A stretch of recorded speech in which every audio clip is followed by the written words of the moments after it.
It's Red Eye Radio. Gary McNamara and Eric Harley talk about everything from politics to social issues and news of the day. Whether you're up late or you're just starting your day, welcome to the show. From the Uniden America Studios, this is Red Eye Radio. Hello and welcome. He is Gary McNamara. I'm Eric Harley as we begin a Friday. Hey, kids, it's Friday. Everybody jump for joy. Gary, what's happening? What a zoo it was yesterday. Yeah. It's just a complete zoo. I find it interesting because on social media, you had the Democrats trying to pound, audio cuts of the Kristi Noem testimony, before the House, and it's the same old stuff. I mean, it's a repeat of everything Garcia. I'm like, okay, been there, done that. That's over. And they're just pounding it over and over and over again. Mm-hmm. I'm like, wow. And then you had RFK Jr. That wasn't getting as much publicity, but it was still out there. And then the story about the Texas band and the drummer. Yeah. That the media jumped on, and this is what was it? I keep thinking Buffalo Soldier. Yeah, Lord Buffalo is the name of the band. Okay. I guess people maybe in Texas might be familiar with them. They were going to Europe for a European tour, so they get bookings. I mean, they're playing. Mm-hmm. I've never heard of them, but the story hit because the band posted on their social media that the drummer was forcibly removed from a flight in the DFW area. And then the media had to do something called homework. And the story was corrected later in the day. The band, by the way, took that first social media post down after a CBP spokesperson said we were serving an arrest warrant. And so their KUT, which is a station in the Austin area, actually had an update, and they did some homework. They actually did the most homework of any of the media that I saw. Variety had this. Variety magazine had this. Did I miss the Lord Buffalo craze somewhere? Apparently. Yeah, I must have. You and I are both into music, and we're into newer music, but did Rolling Stone have it? Yeah, right. Maybe. Actually, I haven't looked yet, but Variety had it. But according to KUT, the individual that was taken off the plane, the band member here, Yamal Saeed, who has permanent legal residence, as they describe it in the U.S., again, according to KUT, had violated a restraining order twice in the last couple of years. In Texas, this is a felony, if that's accurate and true. And if he is convicted of that, according to KUT, he could serve at least 2 years of jail time. But the CBP spokesman said on Wednesday the agency took Saeed off an international flight because of an active arrest warrant. Saeed is a Mexican citizen and a legal permanent resident of the U.S. The spokesperson said that he was turned over to local law enforcement. But if you're getting on an international flight and you have an arrest warrant, then it's actually routine for them to take you off of that plane because you're leaving the country. Right. So you have they, as far as they know, you might be a person, if they have an active arrest warrant that's getting on an international flight is not looking to come back. They're leaving the country and they're not coming back. But no reason to believe that that's the case here with this drummer. But that would be the concern, and that's why they would take you. That's why authorities would take a person off of a plane like that. And then once all was said and done, the band posted something else. They took down their original post. He was forcibly taken off of this flight, and then later put up, we're asking for privacy. Because the media just made it seem, when this story first hit, the media was, and this is where, and kudos to KUT in Austin. Austin drummer's removal from flight appears related to criminal warrant, not immigration action. There's their update. That was their headline, and you can still find the headline. NBC, a drummer for Lord Buffalo forcibly removed from flight by immigration authorities, band says. Again, the headline makes you believe it's in line with everything else that's going on with the left activist media, everybody on the left, which, by the way, includes 99% of Austin, Texas. And this is, they made it seem like, Trump is just deporting people who are here legally. Well, what I love the most. And by the way, we have no idea whether or not there's any kind of deportation process. CBP turned the person over to local authorities. And according to KUT, they found the records that he was not in a CBP detention center, but was in a county jail. Yeah, at the time that they wrote that story. What I love, I always love it when people get involved in the arena of ideas, and then when they get something wrong, say, please respect our privacy. Yeah. Please respect our privacy. Right. Please respect our privacy. We got involved in the arena of ideas. We didn't get it right, and so please leave us alone. Yeah, right. But I did go to Rolling Stone magazine. God, are they boring. On the front page, Cyndi Lauper on Rock and Roll Hall of Fame induction. If you persist, you prevail.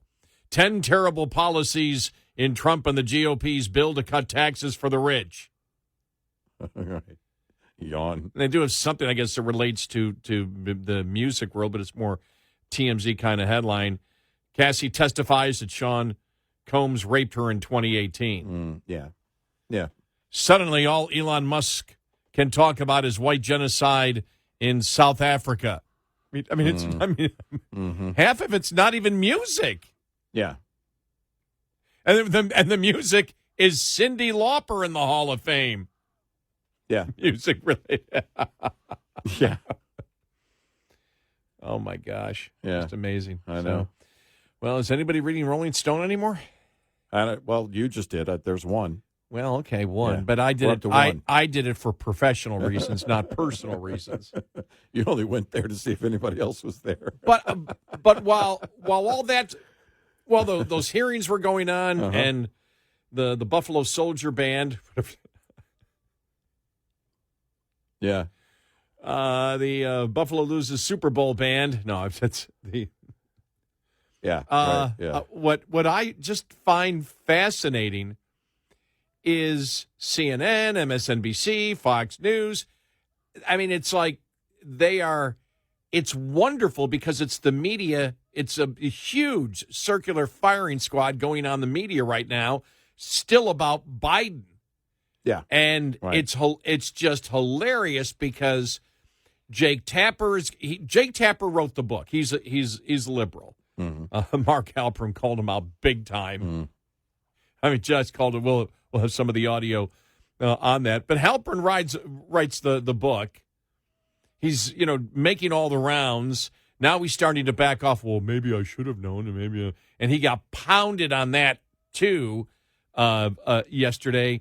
And then they're trying to get all the Democrats to talk about it. We have one where they got Ro Khanna on it. Well, here's what you said. Well, I really didn't. I only saw him a couple of times, and the follow-up questions are there. I mean, this is just. It is absolutely wonderful. Yeah, it is. I mean, it is just so dang entertaining. Yeah. But the one thing is, nobody is saying that the story is wrong. No. Nobody is saying that Jake Tapper's sources are wrong. No, I fully expected by Thursday, at some point Thursday, they'd start turning on him, going, well, look, who even knows if his sources are accurate? Start turning the ship slowly, right? Right. And trying to go against him, basically, and carve him out. Because I don't know that the play would be fully take on Jake Tapper, or unless you're a member of the Biden family. if you're in the media, it would probably be just come in and discount his sources. Whereas all of his sources were nearly 200. And that's because that's what he said. Right. They interviewed nearly 200 people, and that none of them wanted to talk until after the election. But it's still on this false premise that people like Jake Tapper, number one, weren't defending the president, and he was, of course. But beyond that, now it's, well, we don't have eyes. We have zero perception skills. We have to go by what George Clooney tells us. Right. Because unless George Clooney says so, we can't see it. We have no observational skills at all. Well, we're reporters, and we cannot see what is self-evident. Well, it's like, imagine this. They're standing there talking with Clooney, right? And they've got both hands on their hips. What do you mean, George Clooney? Are you implying there's some cognitive issues with President Biden? This is the first time we're hearing this. That's the premise they have to stay on, aside from the bigger false premise, or as we like to call it, lie, that they weren't defending Biden during that entire time. This thing is beyond tragic. Thank God we got through that as a nation when clearly there was something wrong, and nobody can tell us who was in charge. For all we know, at some point, the autopin was sworn in secretly in the Oval Office. Well, that's where it's slowly creeping to now, that everyone is in agreement now that his cognitive abilities were so bad. Remember the independent counsel when he was blasted? I can't think of his name now. Is that Michael Chen? Oh, yeah, the one who basically wrote it. Yeah, the one who, I didn't say he. The one who. No, H-U-R. Oh. I was. Did you? Ben-Hur. Did you think I was correcting you on your pronouns? Because I didn't even use a pronoun. I'm very sensitive to these woke pronouns here, Eric. Yeah, exactly. Ben-Hur. Yeah. She, her. Anyway. Oh, my God. That's great. They, them. What? What happened? It's By the way, there is it's only the first segment. And we're not drunk, but I did see a couple of beers in the refrigerator. Really? The IPAs. I missed that. Yeah. I put my sandwich in there. Yeah. And missed the beer. Wow. Yeah, there's I was too busy looking for donuts. Yeah. Robert Hur is Robert Hur. And he wrote. That's great. I'm sorry, that was just great. Okay. Her. No. Robert Hur. We're going to spend the whole.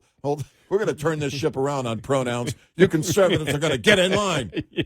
But it's. I'm talking about him, her. Yeah. Who's in charge?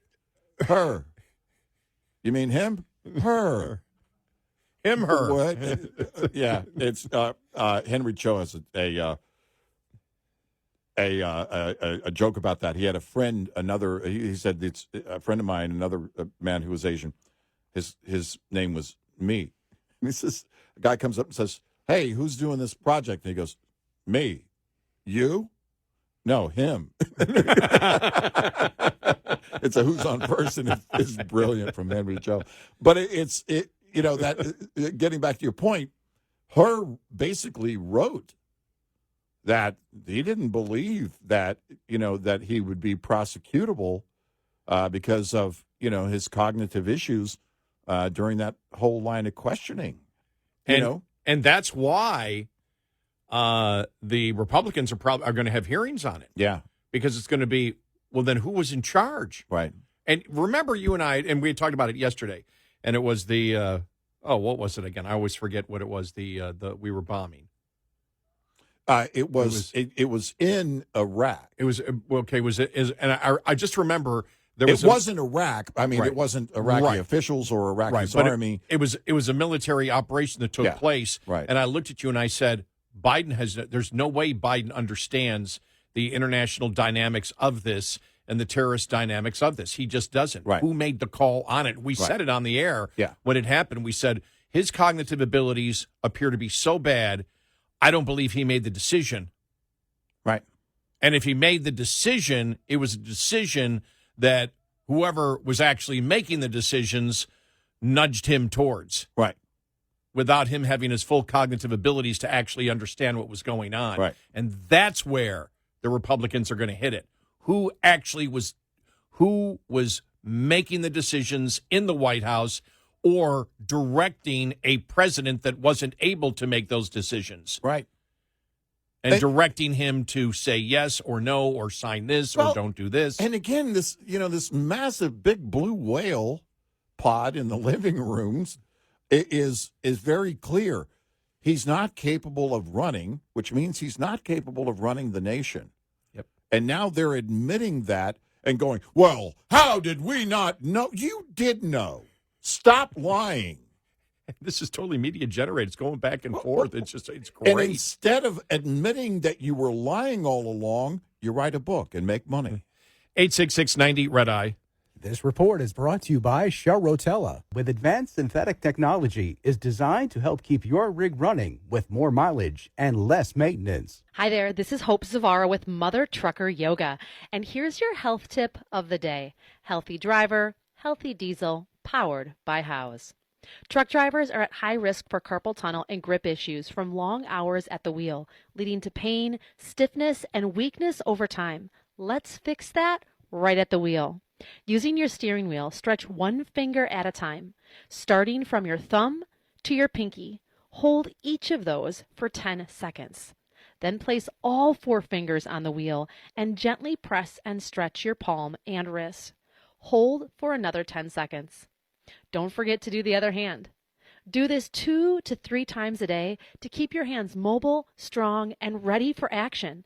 There you go. Small, simple changes that can lead to big results so you can feel good again. Visit mothertruckeryoga.com and howesproducts.com for more tips and support.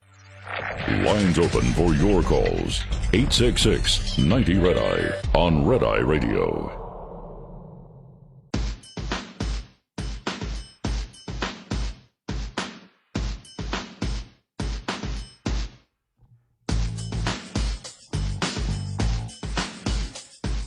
It's Red Eye Radio. He's Eric Harley, and I'm Gary McNamara. Oh, man, we've got so much coming up. We got audio. We made it to Thursday, so that means we're just overloaded with audio cuts for the next couple of days, but they're all great, and we'll analyze all of them, in fact, coming up. And then yesterday, I mean, where did they go with the big, beautiful bill that it seems like there's a ton of members of Congress on the Republican side that don't believe it's beautiful, and the president yesterday talking about the fact that you're going to get tons of Democrats voting for this as if that's a good thing. Yeah. Yeah. Wow. Yeah. Oh man. But we'll hear from Chip Roy coming up. You've got the blue state Republicans that are ready to tank this thing. Mm-hmm. Yeah. You know, they're talking about $100,000 right deduction. They're saying $30,000 isn't enough, and I think it was Lawler saying he's willing to tank the entire thing because $100,000 essentially would be just like lifting the cap altogether. Yeah, on salt. Yeah. So, yeah, it'll be interesting to see where it goes.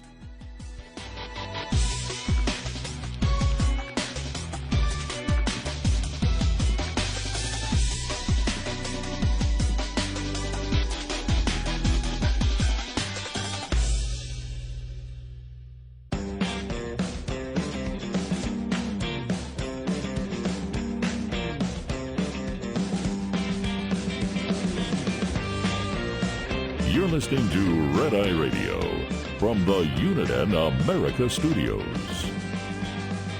And he's Eric Harley, and I'm Gary McNamara. Download our Red Eye Radio app today, and you can listen when and where you choose. Gary, I just wanted to. I failed to follow through with my opening joke, which left a lot of people just bewildered. Why I would say it's the Friday show. The line I was supposed to finish with was, "Oh crap! It's only Thursday. What a disappointment." Speaking of disappointments, here's Gary McNamara. But I didn't do that, so it's not the Friday show.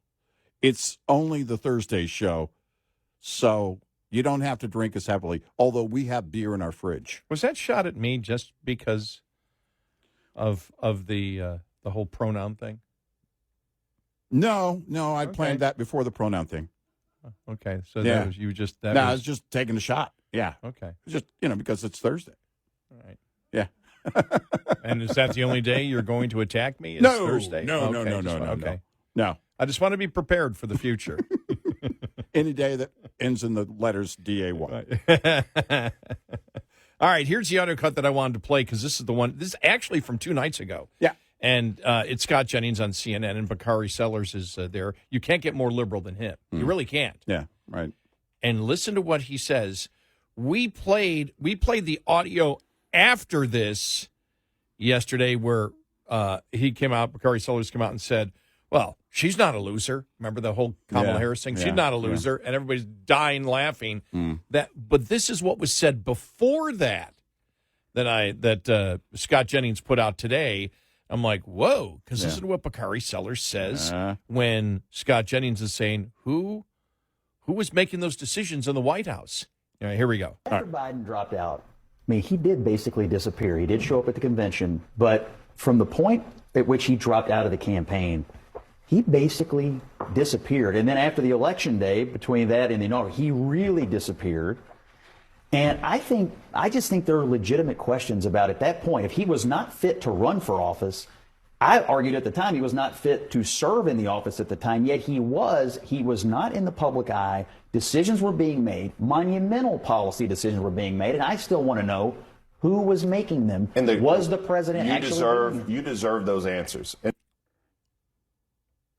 Wow. Because that takes it to the next step. Yeah. What happens now? And so Bakari Sellers saying that you deserve those answers of who was running the Biden White House. Yeah. Is that going to be the next narrative? Since nobody is debating, there's no one out there debating whether Jake Tapper's book is true or not. No. It's almost as if everyone is in agreement. It is true.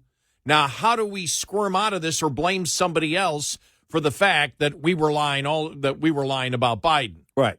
Because we knew it. How can we convince the public that our observational skills are so bad where everyone in the country saw it, but we didn't? Right. And so that goes back, and that I really don't care about. That's just fun to watch as they squirm, and we'll have some of the squirm interviews coming up. I mean, that's just fun to watch. But what really it gets down to now, because everybody knew it.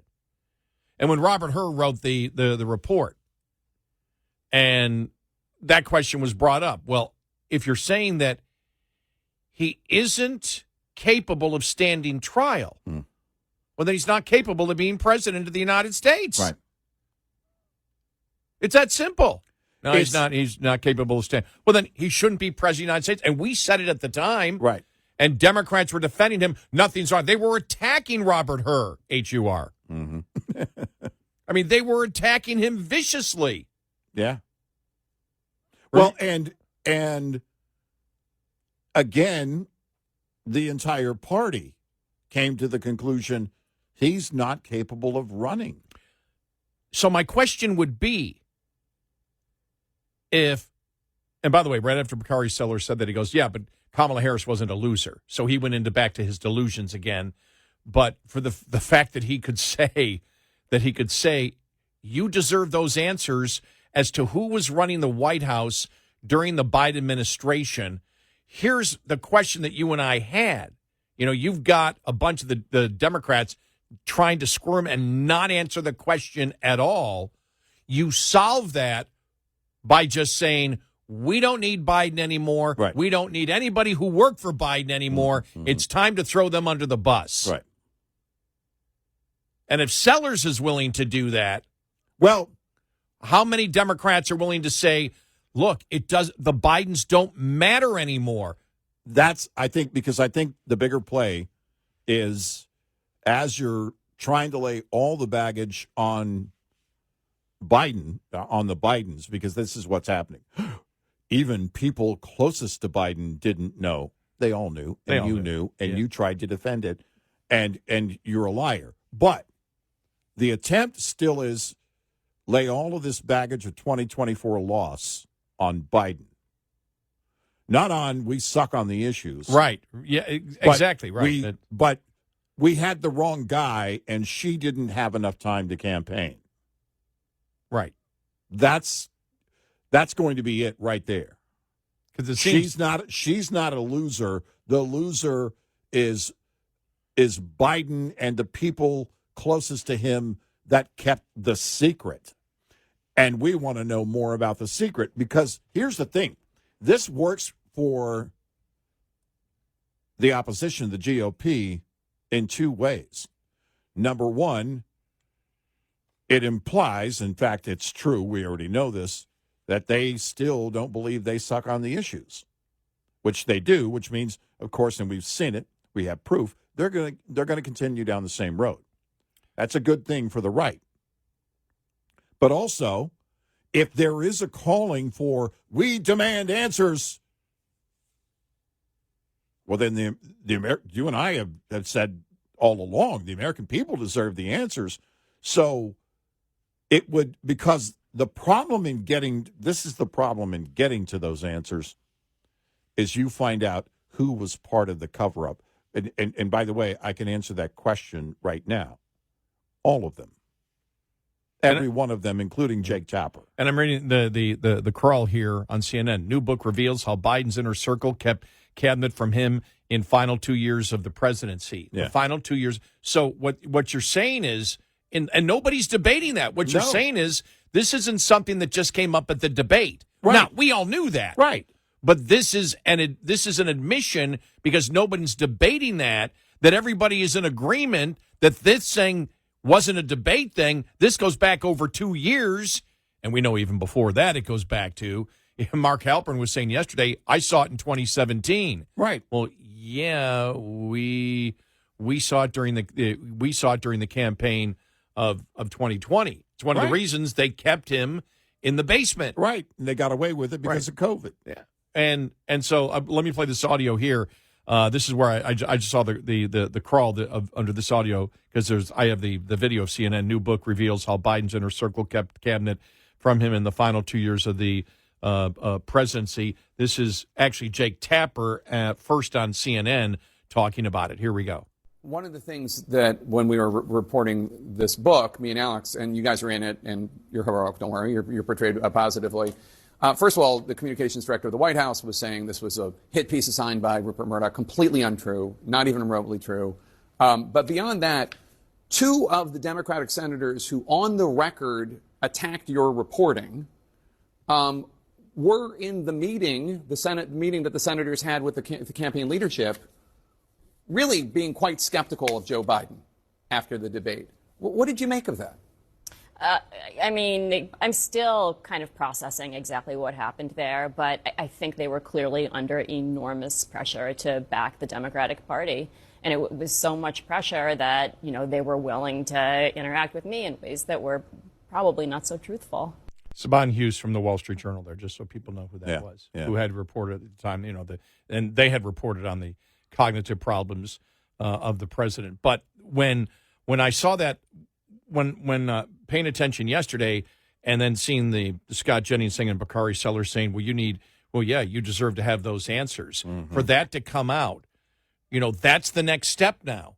Yeah. Because now there is no Democrat is arguing that the book is false. No Democrat now is saying, no, these are lies, that his cognitive abilities were fine, and the only reason that we kicked him out was because we didn't think he could win the election. No one's saying that. Everybody is in agreement, And nobody's debating anything in the book. And now the book goes back at least 2 years where they say the inner circle was trying to keep the cabinet from talking to the president. And here's how they did that. And nobody is debating that. And then the next question comes up, well, then who the hell was running the presidency of the United States? I mean, that's the biggest, that is one of the biggest presidential scandals in American history. Oh, yeah. That a president's president and actually isn't governing. Right. He's not making the decisions. The whole auto pen thing now takes on a new life. Oh, yeah. All of that does. Exactly. And it justifies the Republicans looking into it now, because you can't go back and say, nobody can go back now. They tried it earlier this week, and it failed. Well, the Republicans, they just won't get off this, and it's not Republicans doing it. Nope. It's not Republicans asking these questions. Nope. Talk to Jake Tapper. Yeah. You know, this is, and where this is could be going, and looks like it is going, is it ultimately ending up, at some point with the left collectively saying, hey, everybody, it turns out we lost the 2024 election because Biden and all of his people were lying to us, and he had cognitive issues. Can you believe that? And how dare whoever it is in the inner circle? Yeah. How dare the inner circle? They were lying to us. Who's they? They. They. We're getting back to well, the next thing, pronouns again. The next thing you're going to want to know, because now Jake Tapper has identified the inner circle as the one that was controlling access to the president. The Rothschilds, the colonel with his wee bitty eyes. Right. Who is the next question is, who is the inner circle? And Bakari Sellers saying, you deserve answer to those questions to Scott Jennings. Do you know how mind-blowing that is? Yes. That's like saying, we're just throwing Biden and everybody in his administration under the bus. It doesn't do us any good. We don't care about them. He serves no useful purpose anymore. We lost because of him. To hell with him. Blame him. Go after the people in his inner circle. Then we can claim that we actually that we in the Democratic Party care about transparency and this type of corruption. We have the moral high ground. Well, that's the thing, is that they're at the point of getting Colonel Jessup on the stand. You're damn right. I ordered the code red. Yeah, I mean, that's the moment we're at, so they can grandstand this whole thing and go, I can't believe they lied to us about his. Well, there you have it. That's why we lost 24. And we need to get to the bottom of this and find out exactly who. They have got no problem. I would not be surprised if they have no problem going after and scapegoating anybody from the Biden administration. Right. And seeing Jake Tapper testifying on Capitol Hill. You can't. We know you can't divulge your sources, but hey, who were your sources? That's this is the problem, is that you can't turn this around now. This week isn't the first time we're learning about what was going to be in the Jake Tapper book. It's been out there for a while, and we've talked about it before. There was ample time to say at some point, if they were going to do it, that the book is wrong. It's false. It's not true. We don't know where Jake Tapper gets off in writing this book, and his sources are wrong, or he's a liar, or whatever, however they were going to do it. That time has come and gone. You're beyond that. Now, we deserve answers, they're saying on the left. Yep. Wow. I know. Yeah. I'm ready. I'm ready for them to throw him under the bus. Yeah. And especially the Democratic leadership can't answer because Schumer doesn't want to answer the question. Let's move forward. Let's move forward. Let's move forward. Let's move forward. Let's move forward. Right. But you can't say it's the Republicans keeping you from moving forward. And then the answer to we want to move forward. Yeah, but you wouldn't have to move forward as to what Trump was doing. Right. If this hadn't happened over here. Right. Exactly. It's great. 866-90 Red Eye. We'll be right back with more Red Eye Radio with Eric Harley and Gary McNamara.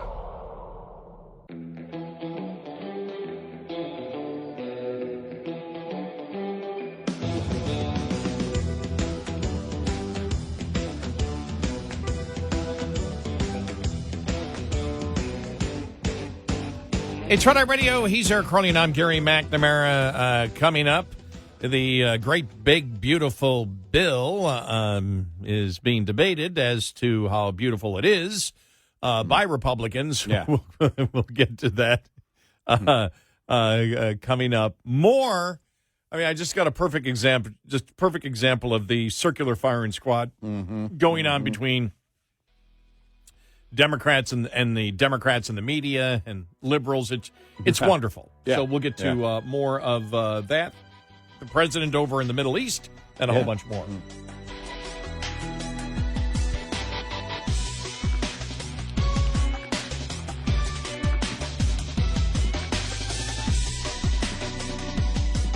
Top of the hour news is brought to you by House Products.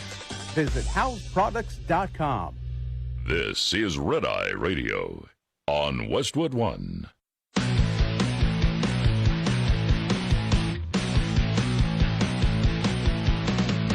Now, it's Red Eye Radio.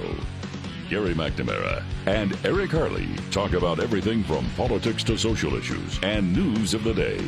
Whether you're up late or you're just starting your day, welcome to the show. From the Uniden America Studios, this is Red Eye Radio. All across America, we are Red Eye Radio. He is Eric Harley, and I'm Gary McNamara. All right, we've only got 2 more days left of this week, so we got to make sure we cover all the stories that may not be in the top 5 stories, but you would find of interest or just you would find entertaining. Yeah. This goes under the title of Liberals in Action. Yeah. You ready? Okay. For those of you who have been thinking about visiting Minneapolis, but for whatever reason haven't booked a trip yet, the city's politicians have an exciting new offer. As reported in the Minneapolis Star-Tribune, 3 Minneapolis City Council members have proposed a new tax on hotel rooms that would be used to promote tourism. A tourism improvement district would be created, and the roughly $6 million in revenue would pay for marketing, special projects, workforce development, and training. For tourists and business travelers alike, it may seem too good to be true. All that visitors need to do now is fork over another $6 million, and in return, the locals will urge them to visit Minneapolis. That's right. No word yet on whether bookings have soared since the announcement of this bold new proposal. As long as visitors choose to stay at a fairly large lodging enterprise, it seems they'll be able to participate in this exciting program. The Minneapolis Star-Tribune put out their council members are sponsoring the ordinance, which would allow a 2% service charge on the sale of rooms at hotels, motels, boarding houses, bed and breakfast, and other buildings with 50 or more rooms to rent. The council member, Robin Wansley, a Democrat socialist, and others backing the plan, agreed to write the ordinance to say activities and improvements will be implemented equitably with regard to geography, including areas outside of downtown. It seems like everybody is a winner. Minneapolis is looking to boost tourism by adding new taxes on hotel rooms, affirms the ABC affiliate KSTP. After all, what more could you do to boost tourism than making tourism more expensive for tourists? That's right. It still does raise a question of why the new fee is limited to 2%. Is there not even more boosting that could be done for a fee of 20% or 200%? Imagine the possibilities. Liberalism in action. Yeah. I just love it. By the way, James Freeman, Wall Street Journal, by the way. Yeah, I love it. Make tourism more expensive in order to attract more tourism. That's right. I know what we can do. We can gouge the tourists. That'll bring in tourists. What? Are you drunk? Yes. You know, normally you see a hotel tax to build a stadium or something. Right. Yeah. You know, that's what you normally see it for. Right. Or if the budget of the city if they can't balance the budget. Right. And then what do? Well, let's tax people visiting the city. Right. That way we're not increasing the taxes on people that live here unless a significant number of people that live in our city are taking staycations at local hotels. Right. Or living in hotels. Or living in hotels because they can't afford a home. Exactly. I just love it. Wow. And I love the equitable approach. And we'll make it equitable. Well, wouldn't you want to promote the areas that people want to go to? Shouldn't that be the approach? We'll make it equitable. Okay, you started with we're going to promote areas. Taxing tourists in order to draw tourists, and then you get into the equitable thing. Look, this area's not so bad. Look at this Seriously. Look at this beautiful hotel that you can stay in right next to the city dump. Right. We're promoting equity. Find out more at ignorethesmell.com. I mean, seriously, what is wrong with people? We even use that as these people have jobs. We even use that in a while. What's wrong with people? They're elected by other people. Hey, let's put them in charge. You know what she promised in her campaign? She's going to tax tourists in order to bring in tourists. You know the difference when you've been doing this business for as long as you and I have been doing it?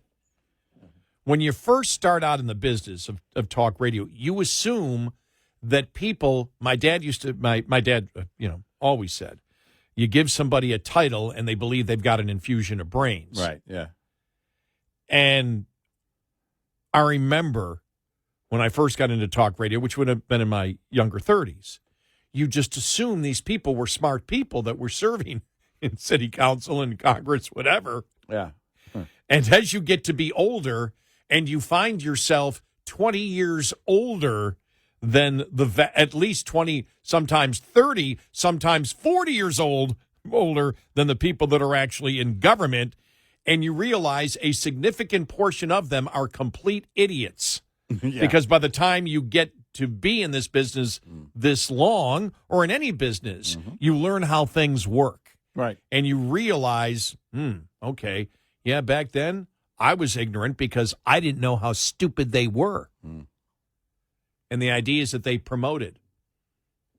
You know, I will tell you this, I did have some sense, though. I remember in my first year of talk radio, I'm not kidding. And this would have been in Niagara Falls, okay, where I started talk radio, Niagara Falls, New York. Because there's a Niagara Falls, Canada. Just want to make sure people. Even though we had Canadian listeners. There was a councilman, there's a huge city dump, a landfill. And this guy ran for office promoting that we should put a skiing resort on the landfill.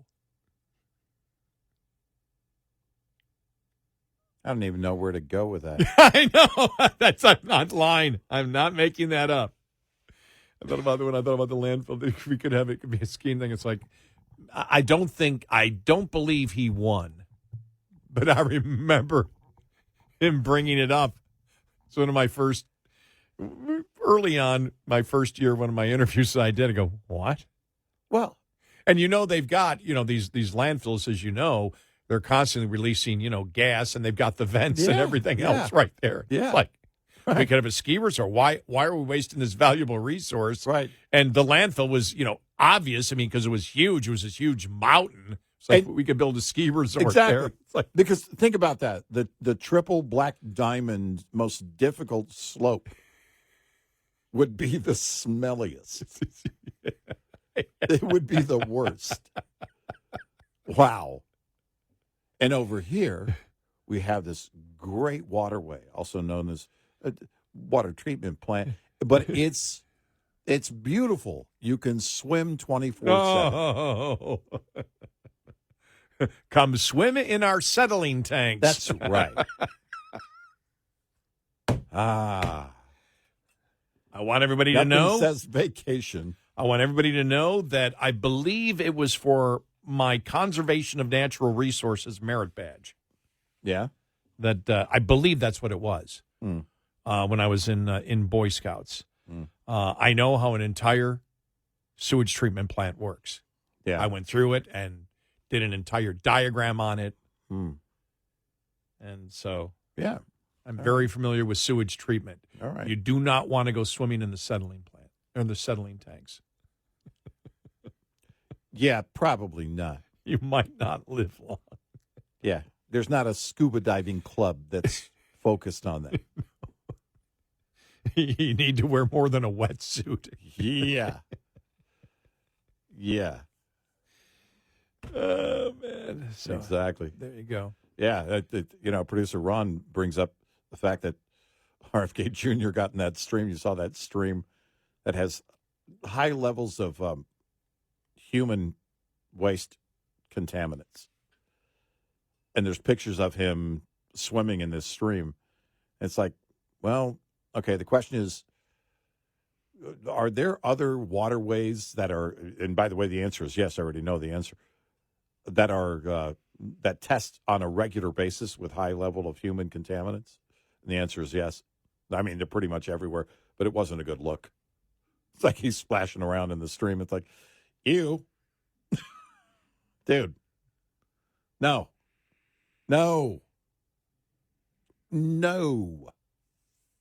And also, go take a shower now. Don't. I believe, and remember, I lived on the Gulf, or the Intercoastal Waterway, and after I had that shark bump me, I haven't very often been in I think I'm becoming George Costanza's mother. Oh. If you remember George saying, "My mother's never been in a natural body of water." Yeah. I'm okay if it's pools for the rest of my life. We go swimming and we go swimming in the Gulf every year. I've been bumped by a few sharks. I got hit by a stingray, just grazed me, which you got to really be careful for. And of course, jellyfish everywhere. Oh, yeah, the jellyfish because I used to, and by the way, I'm probably going back this year. Yeah. To where I used to live in Navarre. Oh, yeah. I'm thinking very short time, but I'm thinking of going back just to check it out. So I may jump in the Gulf then. Yeah. But yeah, that's where I got right near the pier there in Navarre, which is between Fort Walton Beach and Pensacola. That's on the Panhandle, and people don't know. The former district of Matt Gaetz. Yeah, right. And Joe Scarborough. Yeah. But that's where we were out there, and you body surf, and people go, "What's body surfing?" It's where you're the surfboard.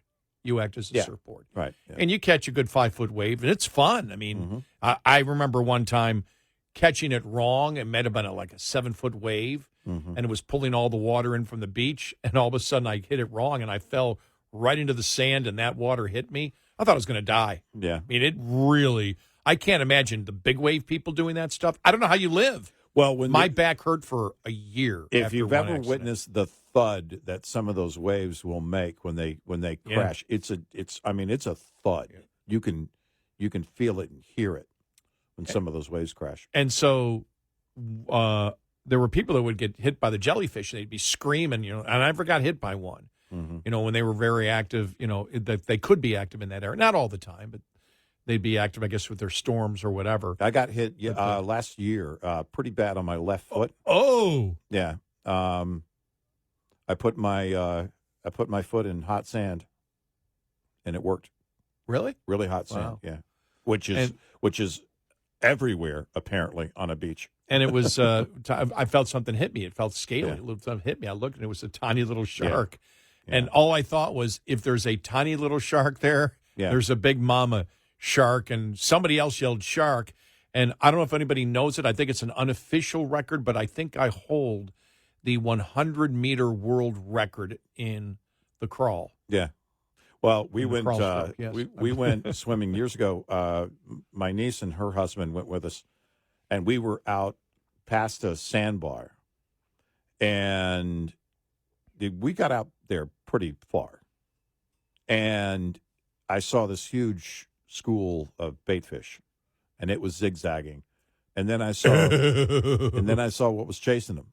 And I didn't tell anybody else. I just told them, hey, we're out here too far. Let's go back. So we just kind of skedaddled back to the beach. But, yeah, I didn't want to panic anybody because we were pretty far out there.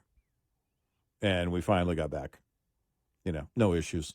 But you see it all the time. I've been standing on piers watching sharks below in the water as people are swimming nearby, and they can't see the shark.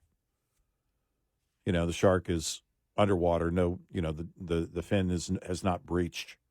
So they're underwater, and the people can't see it, and they're fairly close by. I did watch. If I stay there, if you've seen Jaws 2, remember the hotel scene? Yeah. If I do go back, I'm staying at the hotel that replaced that hotel that got blown out by the hurricane of 2004, which I believe was the Holiday Inn, which was the only thing there when I lived in Navarre. Nothing else was there. Right. And so, like I said, if I go back, that's what I'm going to do. But you've seen over the last couple of years, there's been some huge sharks. There was one near Destin, I think. Yeah.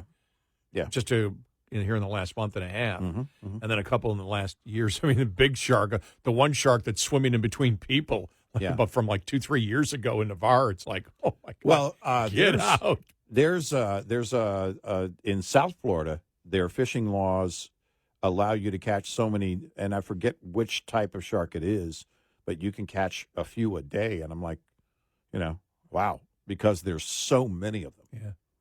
Yeah. 866-90-RED-EYE.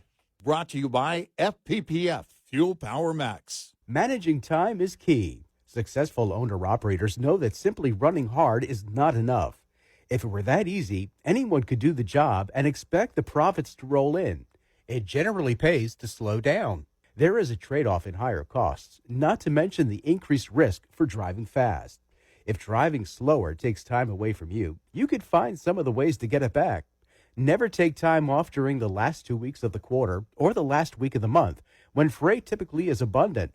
Sometimes it works to your advantage to look for loads that take you through home rather than to home.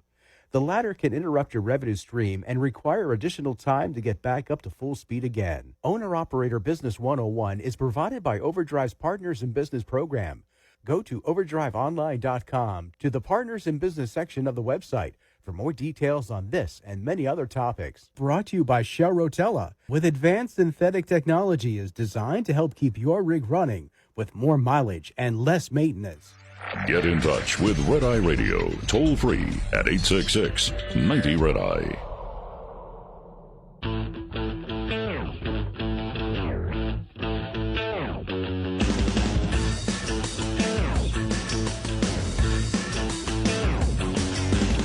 It's Red Eye Radio. He is Eric Harley, and I'm Gary McNamara. Welcome and good morning.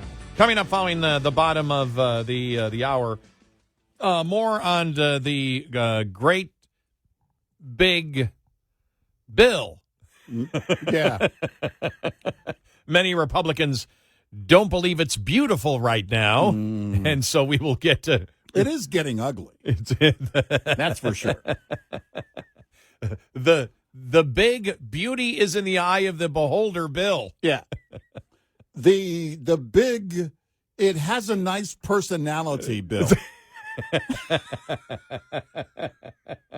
So we'll get to that. Plus, there's just so much audio from the media, the circular firing squad going on. Plus, the judge in Wisconsin, I love this one. You see the judge in Wisconsin has asked for all the charges to be dismissed. Right. Because what she was doing was she has judicial immunity is what she's saying, just like the president. Right, yeah.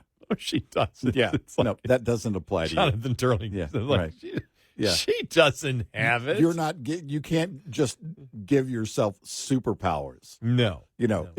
That's a gavel, not Thor's hammer. And I think the president's having great success, but understand things like this by the prime minister of Qatar.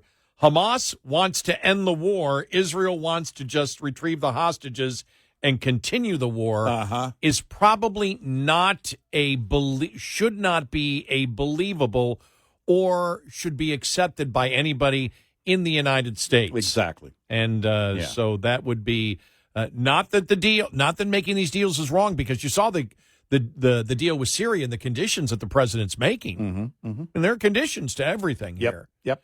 And so, but when there's a Qatari PM, Hamas wants to end the war. Anybody believe that? No. Well, if you mean by ending the war, annihilate Israel completely. Oh. Yeah. I might have the wrong context then. Exactly. Okay.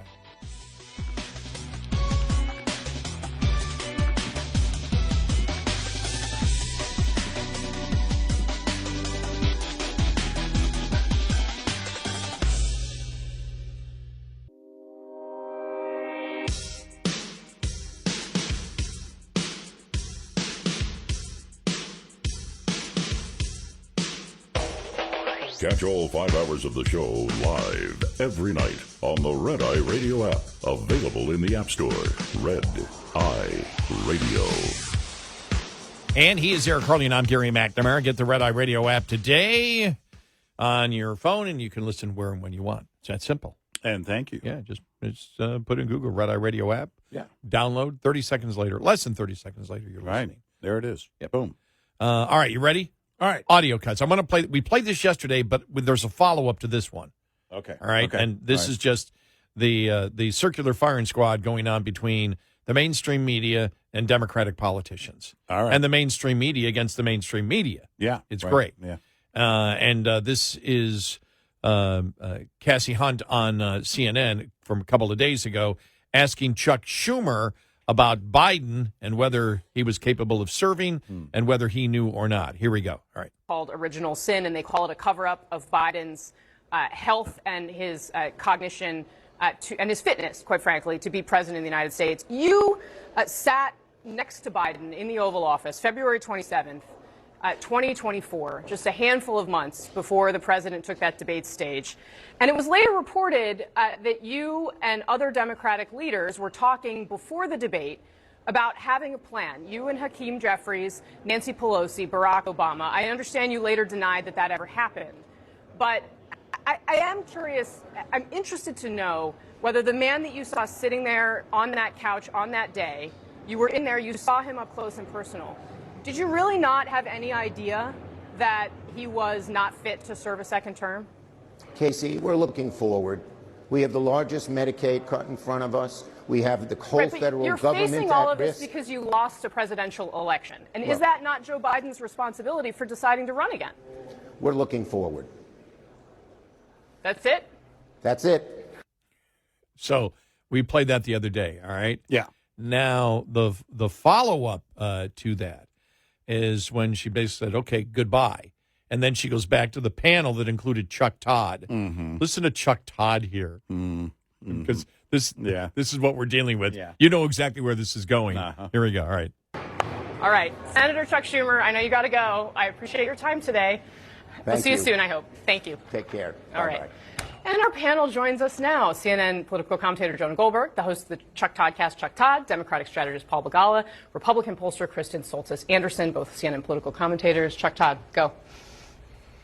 He is among the people that are responsible for this. The leaders of the Democratic Party, the staff of the White House. And I have to say, I find everybody now talking to these authors, get out of here. Go home. You're part of the problem. Now you tell us? So I find, the reason why the Democratic Party has less credibility today. Here's an unpopular president, and the Democratic Party has a worse rating than the Republican Party with this catastrophic governance that we've seen over the last 120 days. And yet, why is the Democratic Party in worse shape? Because of this distrust. Because of this, frankly, what the public feels as if the party leadership let them down and let this happen. He's as responsible as anybody else. He was a leader in the party.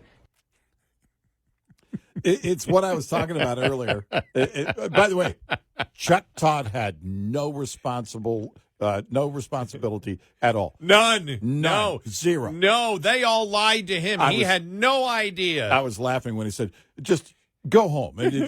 Yeah, that's right. You should quit and meet the press and go do a podcast. Chuck Todd, the Toddcast. All right. That's the whole, everybody's trying to CYA. Well, it's that, and we want to blame everything about 24 on the one guy. Not only do we not have any more use for him, we want to make sure everybody knows the only reason we lost is because he decided to run again in 24. He shouldn't have done that, and we're blaming him. It's not that we suck on the issues. It's only Biden. Biden was the problem. Everybody lied, including the people saying everybody lied in this case. I mean, this is just so much fun watching them scramble. And then it's just so much fun. And this was on, is this News Nation? I forgot where this is. Just see where this is. No, this is CNN. Okay. CNN interviewing Jake Tapper yesterday. Okay. Okay. So here we go. All right. Look, and you bring up President Obama because there was a moment at that fundraiser, and that fundraiser really was a key moment for a lot of people in this history, which you so brilliantly document. But President Biden walked down to the end of the stage of this fundraiser for a moment. You can see it right there, and seemed to stare a little blankly into the crowd, and then President Obama tugged on him. You saw that tug and led him off the stage. So you just said you spoke to a lot of people who were there for that. What else did they tell you about it? Well, Obama's side of that story is he wasn't sure what was going on, but he just wanted to get out of there, and he wasn't going to get out of there without Biden, so he grabbed him, and it was more just his impatience than anything else. But other people who were there, and we should note that the Biden White House falsely, when people showed that clip and asked what was going on, said it was a cheap fake. They did this all the time when there was video that seemed to show Biden acting in an odd or unusual, seemingly out of it way. They would call it a cheap fake. It was not fake. It was actual video. And people in the arena who did not see the horrifying scene behind the stage, but in the arena, Congresswoman Annie Kuster, John Favreau, former Obama chief speechwriter, and others, just from that event and Biden walking towards the edge of the stage, thought, oh, my God, something is wrong here. Wasn't Jake Tapper enabling that as a cheap fake also? Yep. You know, again, they would debate you. He would fight against you. How dare you? You're not a doctor. Here's Mark Halperin going after Jake Tapper yesterday. Okay. Remember, all these are liberals. Yeah. Understand this. This is what makes it so much fun. Jake Tapper, his book coming out in a week. Here he is this morning on CNN, creating a whole new set of realities. Watch this.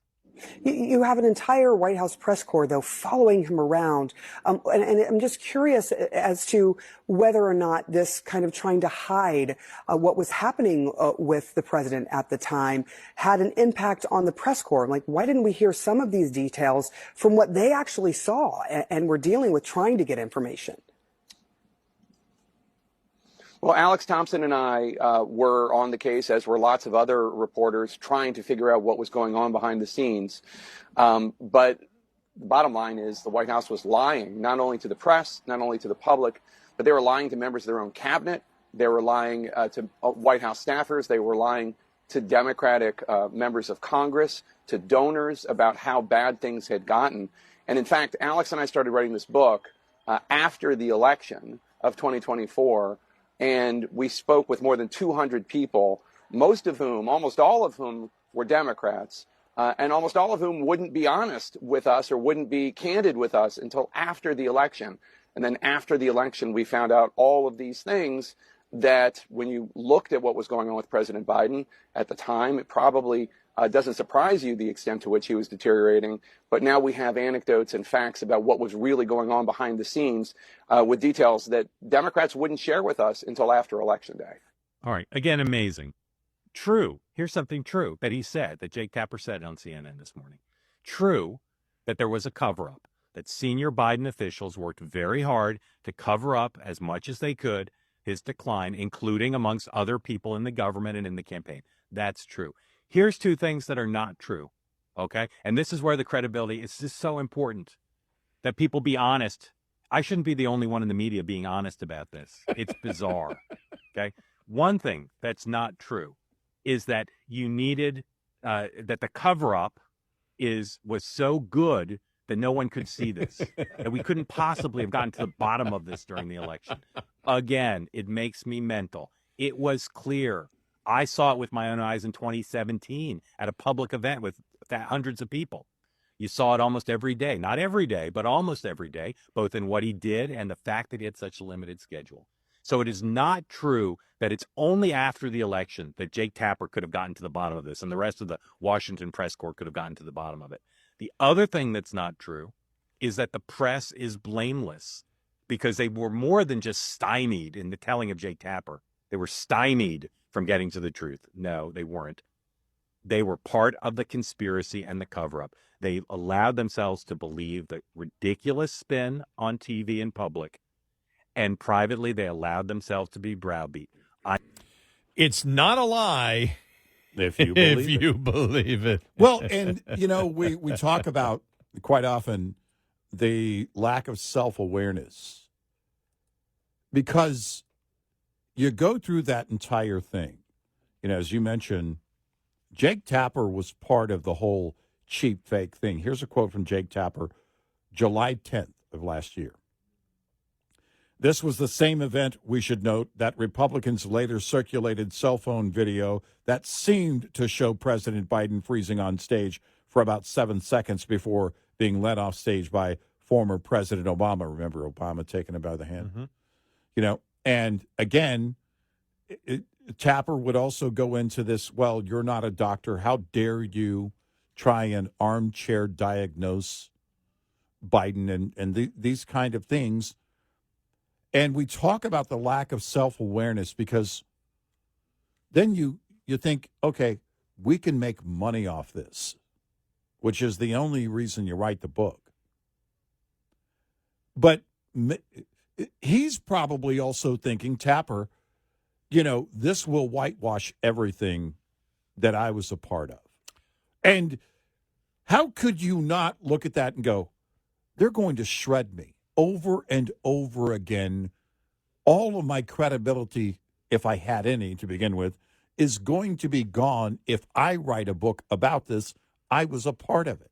But they don't think that way. So is he starting to change direction? Here's more from Tapper yesterday when he was being interviewed on CNN. Here we go. Yeah. Think of conservatives now criticizing you and the media in general for how President Biden was covered during his administration. I think some of the criticism is fair, to be honest, of me. Certainly I'm not going to speak for anybody else. But knowing then what I know now, I look back at my coverage during the Biden years, and I did cover some of these issues, but not enough. I look back on it with humility. What we learned through our reporting is that starting in around 2019, 2020. Okay, we're going to stop it there because we don't need to go any further. Mm-hmm. If I knew now what I knew back then, well, then you would have no reason to say that you underreported or did anything wrong. Right.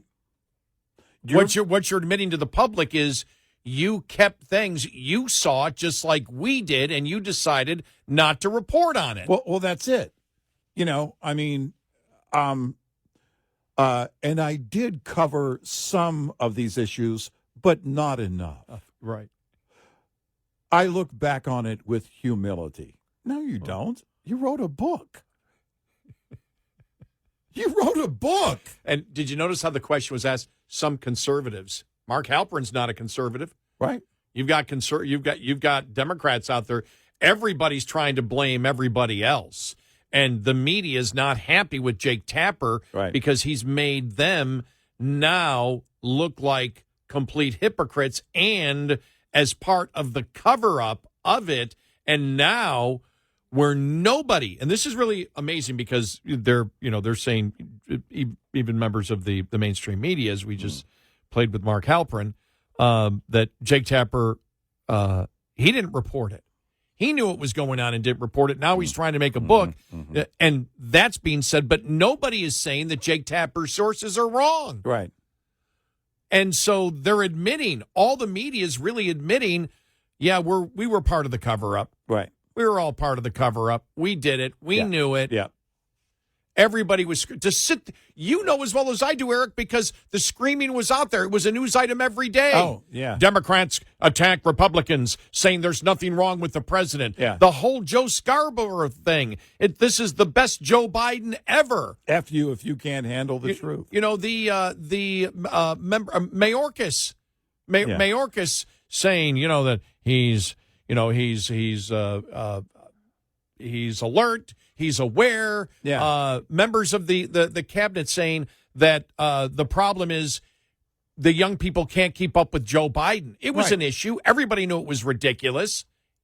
866-90-RED-EYE. Coming up, more with Gary McNamara and Eric Harley. It's Red Eye Radio.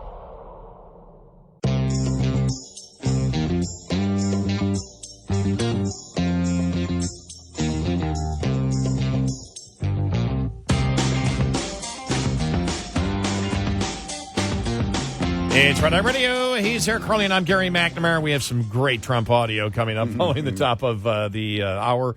Talk about his trip to the Middle East, the promise to lift sanctions on Syria if, and the ifs are important there. Mm-hmm. So we'll get to that. And the Republicans, will they be able to get a big... beautiful is in the eye of beholder bill passed? Yeah, we'll it's talk about getting that. uglier by the second.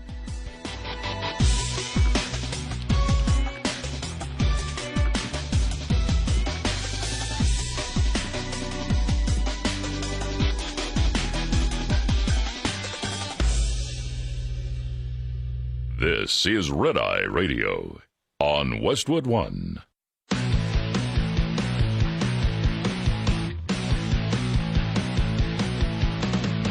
Now, it's Red Eye Radio.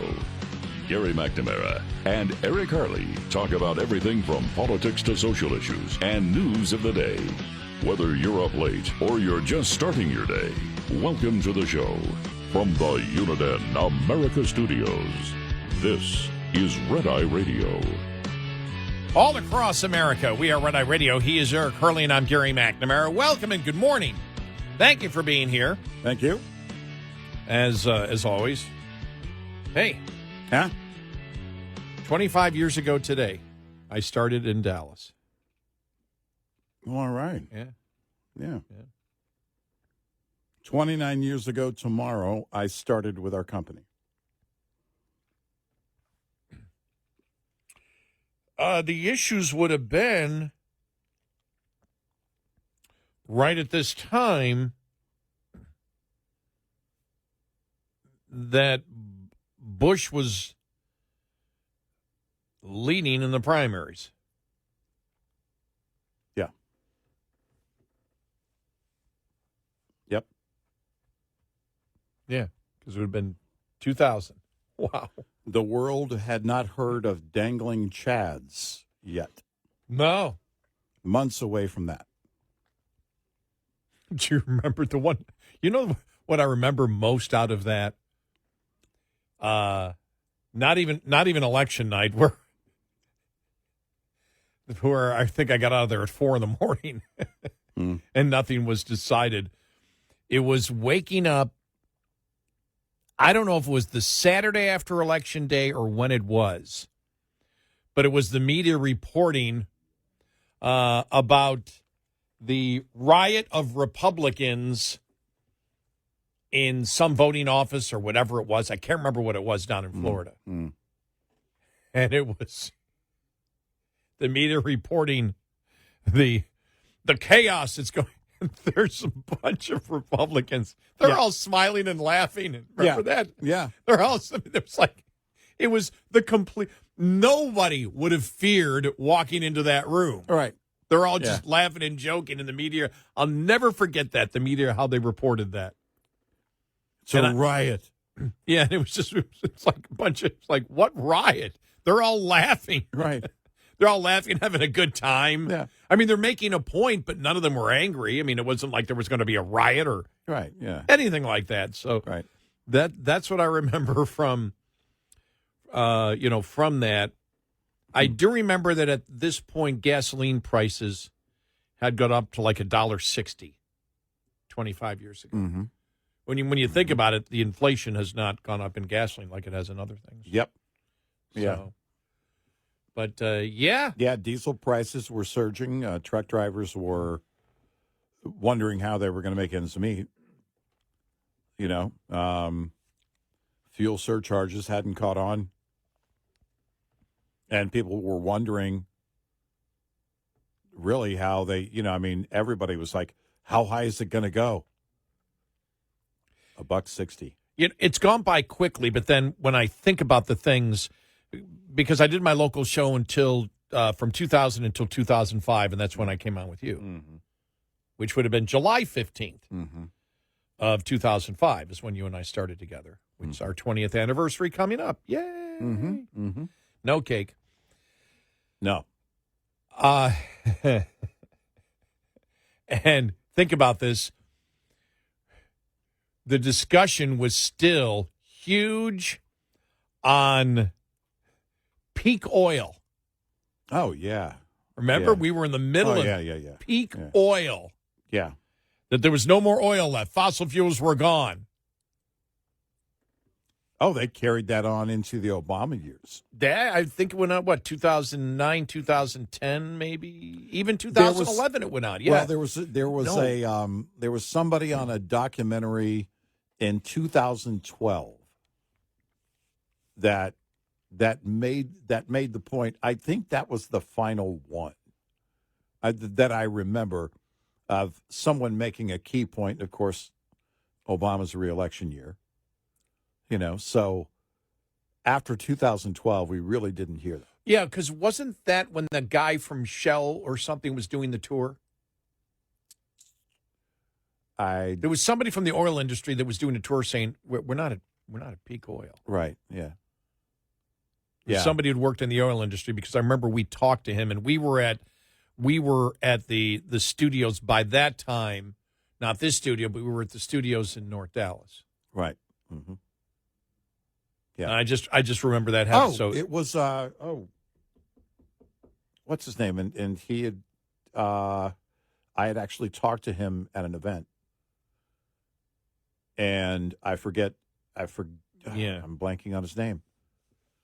But it's something that, again, they were pushing.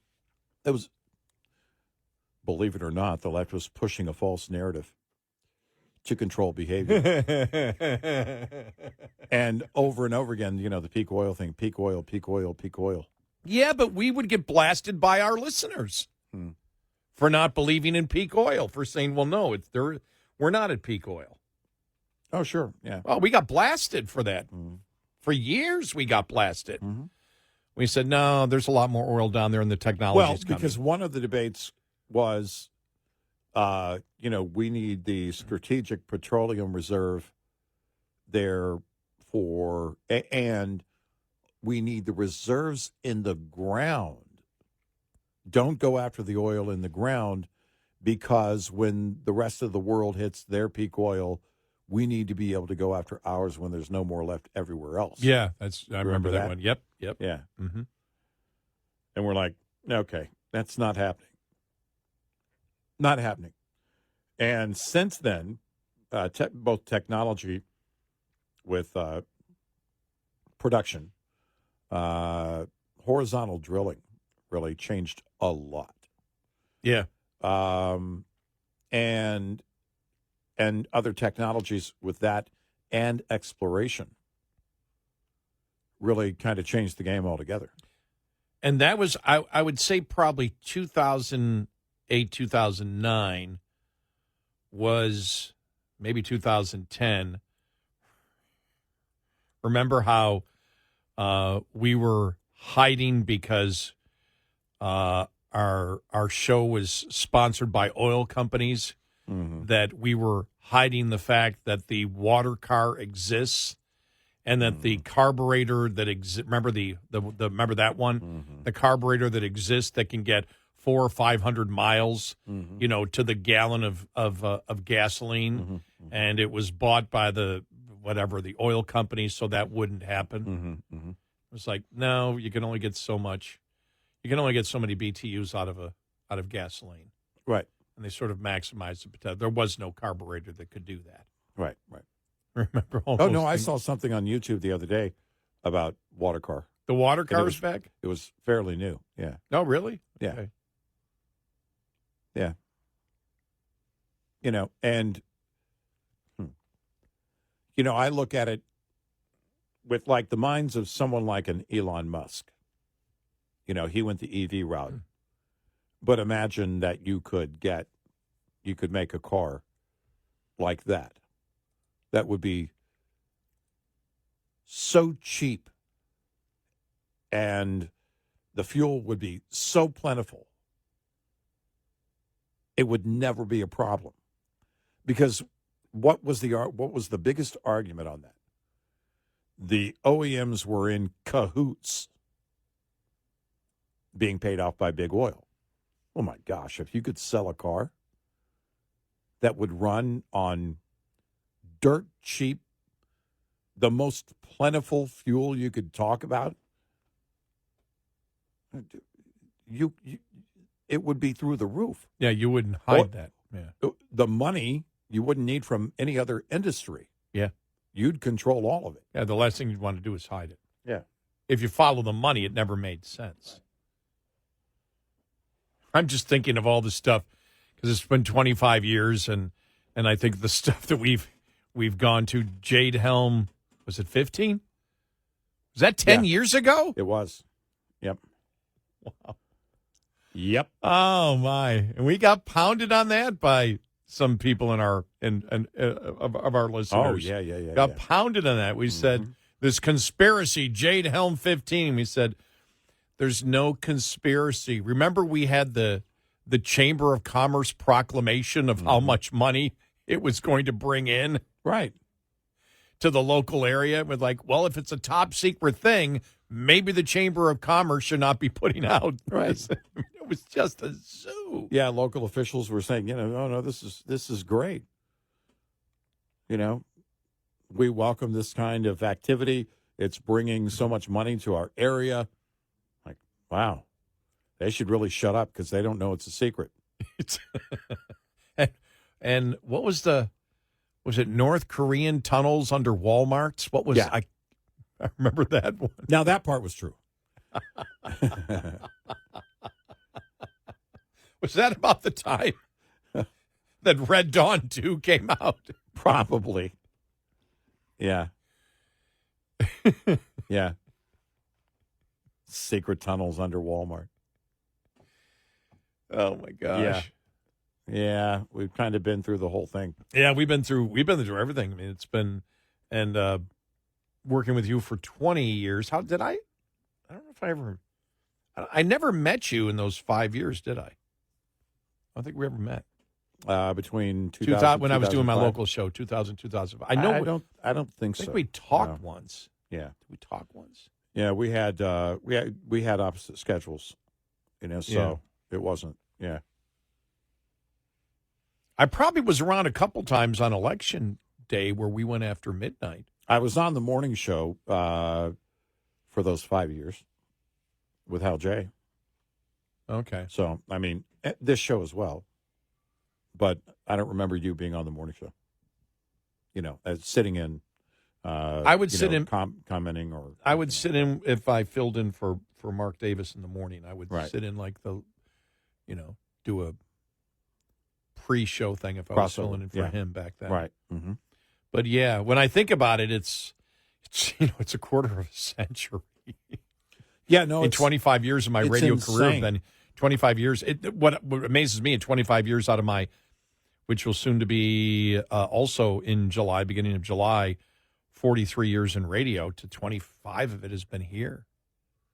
Been in Dallas, which is like, wow. Yeah. I mean, it's weird. It's weird how how things just, go so fast. Brad Arnold, the lead singer of Three Doors Down, who recently announced on social media that he's battling cancer. I saw that, yeah. And that it has already spread, and so he was asking for prayers. He's a Christian, for those that don't know. He's a Christian, but, their big song, Kryptonite, goes back to 2000, I think. Wow. Yeah. It was released January of 2000. And I just heard it in a restaurant not too long ago. And it sounded fresh. And if you had asked me then, that was when I heard it. It was before Brad Arnold had made that announcement. But if you had asked me then, hey, how long ago was that song? I would have said, I don't know, 10, 15 years, 25 years ago. That's crazy. Wow. Yeah. Our thoughts and prayers are with Brad Arnold. Yeah. Wow. That's, time just flies, but there's been times in there where it's been really long. Yeah. Yeah. When you actually look back, you're like, I thought that one would never, ever end. That's whatever the story would be. Well, and think about it, because if you think of the whole dangling Chads thing, right? Oh. So 25 years ago today, we're months away from that. And the whole 2000 election thing, that's what it was about. But if you think about everything and how, after Bush was declared the winner, and then 9/11, I saw some footage from 9/11 recently. And the footage, of course, the footage looks old because, it's nearly 24 years old. So the technology is advanced, and so it looks aged. And it just seems like it wasn't that long ago. Yeah, I remember, you're right, because in my head, I remember, those are the days that you were up almost 22 hours a day. You hardly slept at all. And yeah, you'd sleep 30 minutes at a time. Yeah. And I remember. If we had to cover it, we couldn't miss anything. Yeah. And back then, we were still having to really rely on a number of older sources, cable television. Yeah. Which I don't ever rely on hardly ever anymore. Yeah, there was no X, there was no social media. So, didn't exist. You had to seek out things, and that required you to be awake most of the time. Yeah. 866-90-RED-EYE. Get in touch with Red Eye Radio, toll free at 866-90-RED-EYE.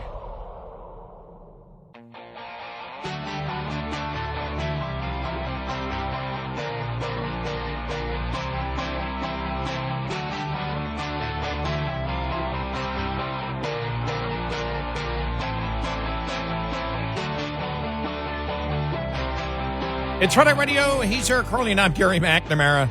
All right, our Trump audio cut of the day comes from being interviewed on the plane with Sean Hannity and talking about the state of the Democratic Party. Here we go. Okay. Well, not all of them. I think you have a lot of them that they don't know where they are right now. I think they don't know what to do, like men playing in women's sports. I saw a guy that I know, good guy, Democrat.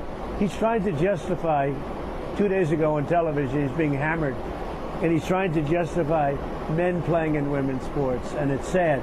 I wanted to call him and say, you better get off that subject.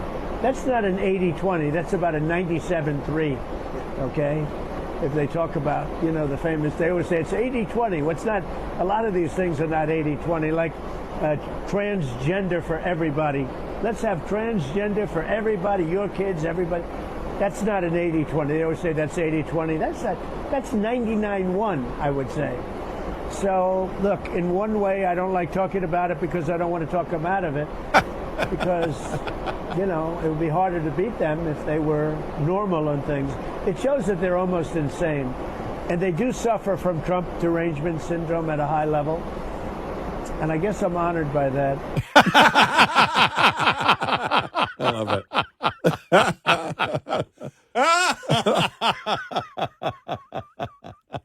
He's got to be talking about Chris Murphy. Yeah, right. Yeah. The other day. I mean, that interview with Chris Murphy was just like, he just, well, remember finally, well,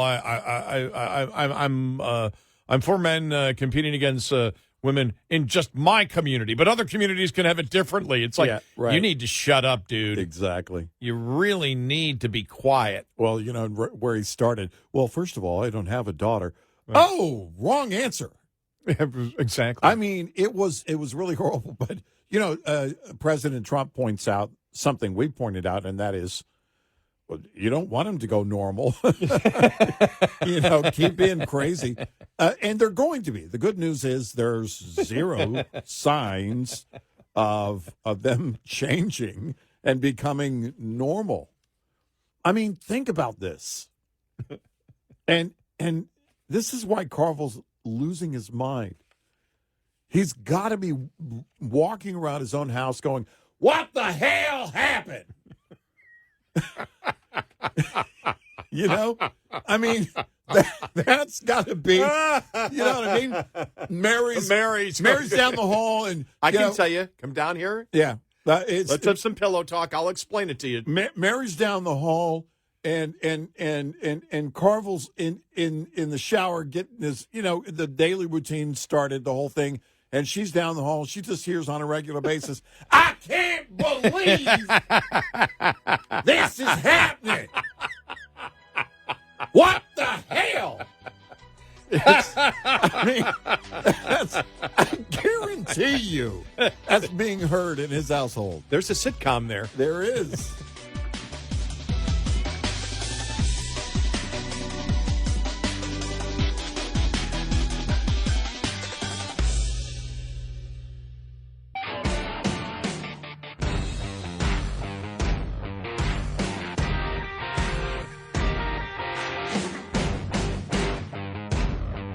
The show that never stops. Red Eye Radio.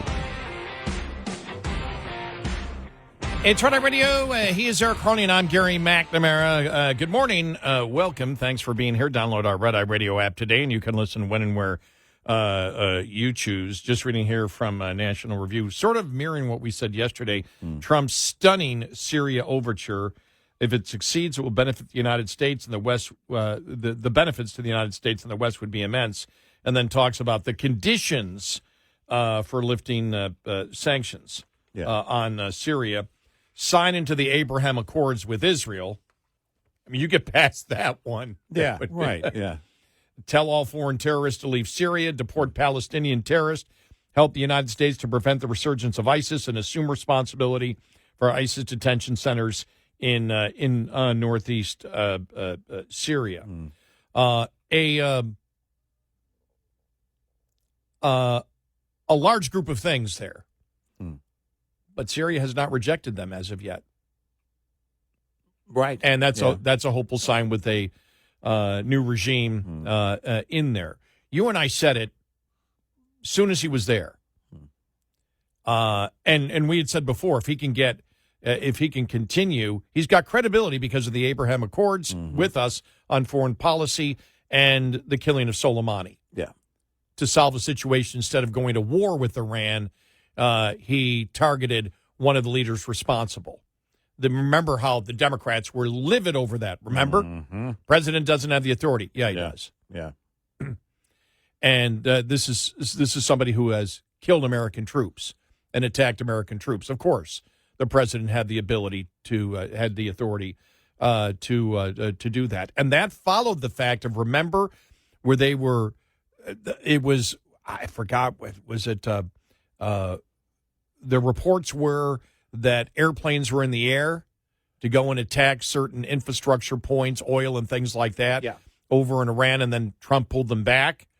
And it was like, okay, is it viewed as weak? And we said, well, let's wait to see what happens. And then he went after Soleimani, and that's when Democrats went crazy on it. We went, whoa. And we knew at that point, that's where we said, and we always disagreed with those on the right, a select few on the right that believed that Trump would be isolationist. We never saw that. Right. Right. We never saw that. We haven't seen it so far yet. He's doing it in a different way, but he is projecting American power worldwide right now. American power and American influence. Yeah. And so the facts, and so, you know, when I saw that, I chuckled because it's pretty unbelievable if he can get to that particular point. You know, the Abraham Accords, what he did to begin with, was through the roof, insane great, because you just couldn't believe that he got that done. He gets Saudi Arabia and Syria to sign on to the Abraham Accords. Yeah. Not only do you, and we had said when he was, before he went over, we said we believe part of his goal is to isolate Iran from the rest of the Middle East. It's also, let's not forget it, it's also an attempt to isolate China from the Middle East. It's twofold. And so everything is a gamble, because I know, well, you know, he's talking to these, look, and he said it the other day when he said it in a speech. My job is to protect American interests. That's what my job is. Yeah. Right. We cannot litigate every single wrong that any of these countries have done in the past. Right. We can only look to the future and hope that they will do right. And even when he said, I'd like to make a deal with Iran, but you've got to do this, you've got to do this, you've got to do this. Stuff like that, though, gets to, and I go back to my old friend who I haven't seen in years, but she came from Iran to the United States when she was 18. She had a limited window to come in because her grandparents lived here. And she said, I remember asking her, do you know what's going on in the United States? I go, do you blame the United States? She goes, no. And I'll never forget her quote, it's our stupid government and our stupid religion, end of quote. Was it? And I said, well, you know what's going on? She goes, of course we do. And I said, how? She goes, we get the internet. We can get through. We know what's going on. Right. We know exactly what's going on in the world right. Today. And so the Iranian people know what the president said. And what the president said was not an adversarial comment at all. It was a hopeful comment. Now, I'm not saying it can come true, but if they believe you're saying it, but your foreign policy is still strength because it's, look, we're giving you a chance to get out of this, you know, live great lives, don't poke the bear, and you can have a great life too, and we'll help you with it. Through economic deals, Trump is in a unique position because of his reputation and what he has done before to sell something like that. I'm not saying he's going to sell it to everybody, but he's in a unique position to do it, and so you try. Well, you certainly set the tone. There can be no doubt by anybody that has been in any of the rooms on this trip, anybody who's witnessed what he did on this trip. It is setting the tone of, we're ready to play nice.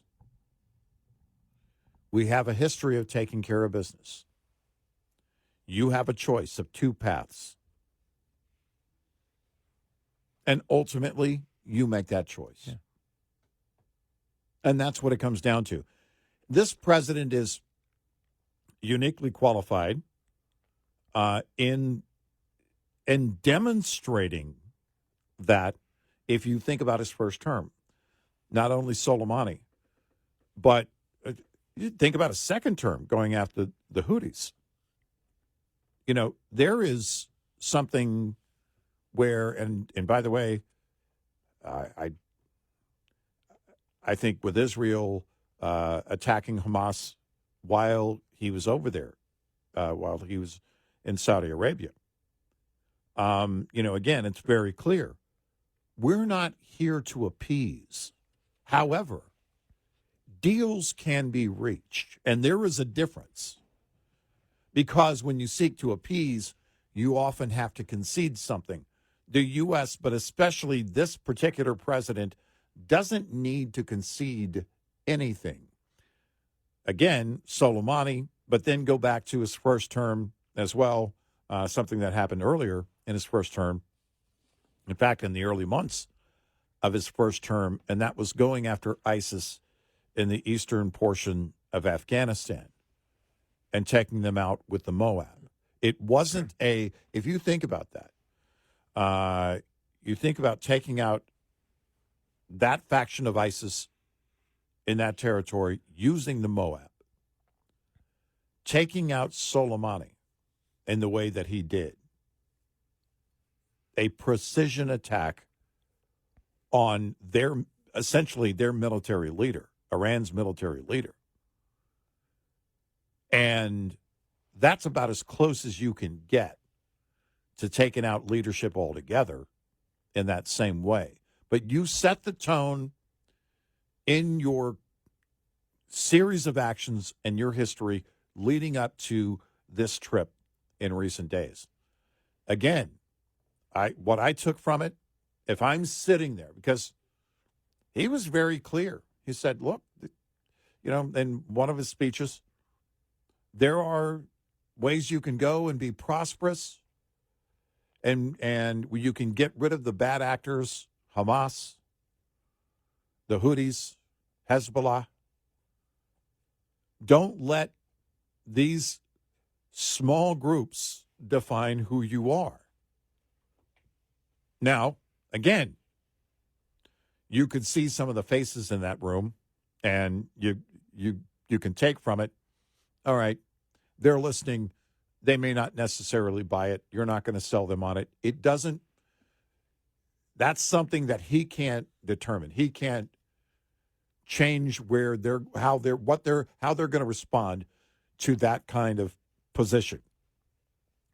This was a big deal because this was not a handshake deal. This was, you've got two roads you can go down here deal. One of them is filled with glory and peace. The other one isn't. And he's going to be tested on it. Oh, sure. Whether he's weak or not. I mean, I think the Qatari PM did it. Prime Minister did it yesterday when he said Hamas wants to end the war, and Israel wants just to retrieve the hostages and continue the war. Right. Now, you advised me that I might have it in the wrong, sarcastically, that I might have it in the wrong context, that Hamas wants to end the war means they want to end the war with Israel gone. Yes, exactly. Annihilate Israel altogether and that's what they mean by ending the war. But, of course, by the way, we know that's what Hamas wants to do, but he wasn't talking. He was trying to make everyone believe, of course, that Hamas only wants peace, and that's right. And I have two words in my response to that: October 7th. And that's the problem with his excitement of wanting to take the plane. Yeah, that's the problem right there, because it's the perception that anything happens from that point that you take the plane. And the argument is not, and I know his surrogates keep making the argument, well, it's not his, it's a pet. It doesn't matter. No, that's not even relevant to it. Right. It's whether it's something that he can use for his personal use. And, while he is president of the United States, his personal and professional use, and the perception of influence peddling at that point from a country that has, and a royal family that has supported Hamas in the past. Well, that's why that's a no deal. There is no argument. You notice nobody in the administration is arguing that point at all. No one. Well, because, and it also, can't. at the very least, it reeks of appeasing or trying to appease from both directions. And you can't, again, that isn't the goal. And I don't believe ultimately that's the goal of President Trump. I don't believe he's trying to appease anyone in this situation. I think he's trying to set the table and say, here you have it. We can be in peace. We can all live in peace or not. And the fact is, if they do not wish to go get aboard, you've given them their chance, and you've done it in a very transparent due diligence. And a very transparent. You've done your due diligence. You've done a very transparent way where you can justify to the world. You're saying, we gave them an opportunity where we said, let bygones be bygones, start from today and move on, and they refused to do it. Right. and you build, I think, your power base, and you build more support with allies if a coalition is needed down the road, because you've been absolutely transparent that you have offered them a way out, and offered them not just a way out, but you've offered them much more economic stability by doing business with the United States. Right. Yep. And that's, and a long-term, again, a long-term relationship that brings about that implied support, which means, again, it's the difference between going down that road and going down the road of violence and keep, where you keep supporting Hamas and you keep promoting, lies like Hamas wants peace. Right. That has to end. Yep. 866-90 Red Eye. Coming up, more with Gary McNamara and Eric Harley. It's Red Eye Radio.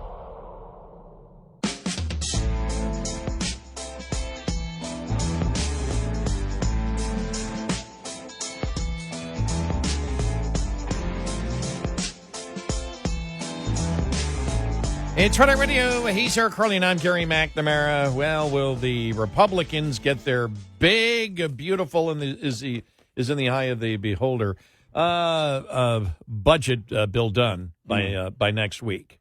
Will they be able to get it done? A lot of fury at the Republicans in blue states that want to drastically increase that deduction for mortgage interest. Yeah, they don't want 30. They want the cap to be at 100,000. 100,000, yes. Which is essentially is lifting the cap. Yeah. And keep in mind, they scored this as a budget positive, the 30,000, because it's better than letting it expire, the $10,000 cap that's currently there, expire and go to unlimited.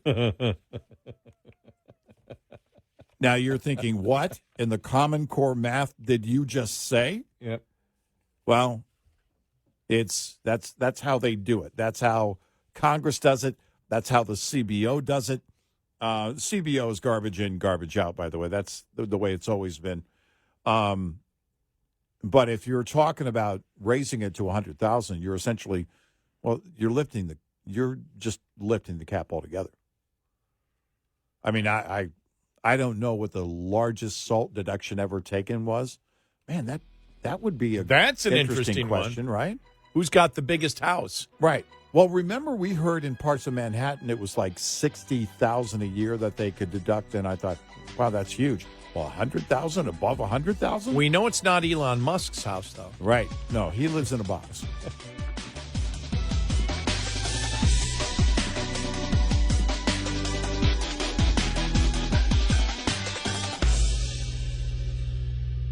This is Red Eye Radio on Westwood One.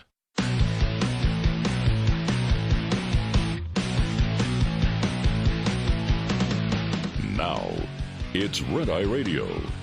Gary McNamara and Eric Harley talk about everything from politics to social issues and news of the day. Whether you're up late or you're just starting your day, welcome to the show. From the Uniden America Studios, this is Red Eye Radio. All across America, we are Red Eye Radio. He is Eric Harley, and I'm Gary McNamara. Good morning. Hello, welcome to a Thursday, middle of May. Here we are. Wow. Yeah. It's flying by.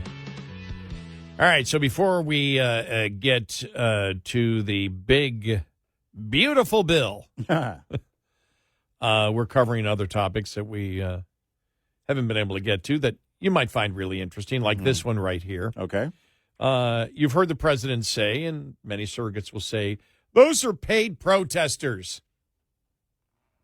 Yeah. Those are paid protesters. Well, right. They are. Right. This goes back a couple of weeks ago where on News Nation, Chris Cuomo had on the founder of Crowds on Demand, Adam Swart, founder of Crowds on Demand. All right. They'll get you a crowd. Right. Yeah. It's actually true. It's not a conspiracy theory. Right. Here's just a little part of that interview. There you go. All right, so let's get over the obvious hurdle. If I have to pay you to show up, you are not legit.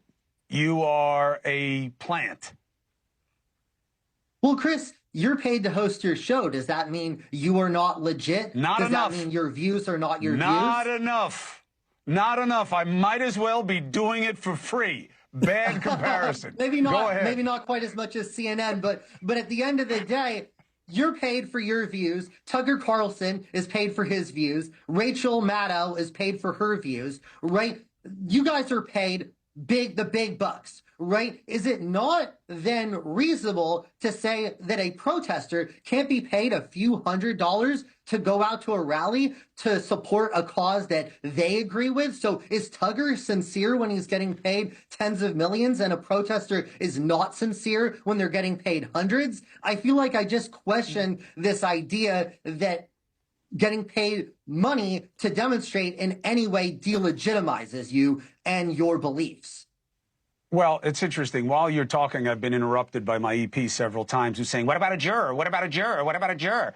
A juror is a civic duty where you are being taken from a job and therefore there's an accommodation made. It is not a good analog, nor is yours about what I do for a living, because a protest is supposed to be a demonstration of political will from a non-professional. It's not I'm a professional protester. That's what I do. That's what actors are. No, but Chris, do you not understand the idea that for some people, going out to a protest is a lot easier than others? Working class people in this high inflation economy, right, have trouble expressing their views because they can't take time off to go to a protest. They don't have easy access to childcare. These are things you have eloquently spoken about on your show. So do you believe protesting should just be the purview of the wealthy? What we do at Crowds on Demand is we connect people who are passionate about a cause with compensation to go out in favor of that cause that they are already passionate about. So there's nothing in any way untoward about that concept. Do you think it passes the smell test? Okay, Chris Cuomo doesn't have the right argument. He lost it right there. He didn't know how to argue back. It's very easy to argue back. Where's the money coming from? Yeah, who's paying them? And follow the money trail. Why are they paying them to be there? For anyone who's paid to issue an opinion, it's a commercial venture. Well, it's a commercial venture. The vast majority of the management and ownership that I have worked for in my life has not been conservative libertarian. No, they're not paying you to go out and advocate for them. Advocate for, again, the payer. We're not here to advocate for the payer. Although we will tell you, we have the most wonderful management in the history of media. That just happens to be a side fact that is true. Well, that's because it's a coincidence. They had the guts to hire us. It's a coincidence. You know, Red Eye Radio, or as the executive management calls it, where's Doug? It's a problem with it's it's a very different thing. Well, if they wanted, if it was about, look, you need to go out, that does happen. I'm trying to think of, a corporate spokesperson, right? You're going out, you're getting paid to go out and speak on behalf of the company. Right. But in the case of activists, who's paying them? And would they pay them? Would this organization pay them to show up and counter-protest? If you're saying, well, we just pay people to espouse the views they already hold, what if I hold a view that is against the majority of the people that you're paying to be at that same event? Are you going to pay me? Well, you've got to hire them. whoever wants the protesters there hires you. Yes, that's what I mean. Right. It's, you got to go through these. Right. Could you make money on both sides? You got to book them through this organization. Can you make money on both sides of the issue? Is your point? I just want to clarify the one point though, that what we do, this is a commercial venture. We do not get paid to advocate for the person who was giving us the money, their position. Right. That's not why we get paid. Right. And that's my point. Right. We get paid to pull it on. If the payer's paying a group of people through this agency, you know, they call it a talent agency.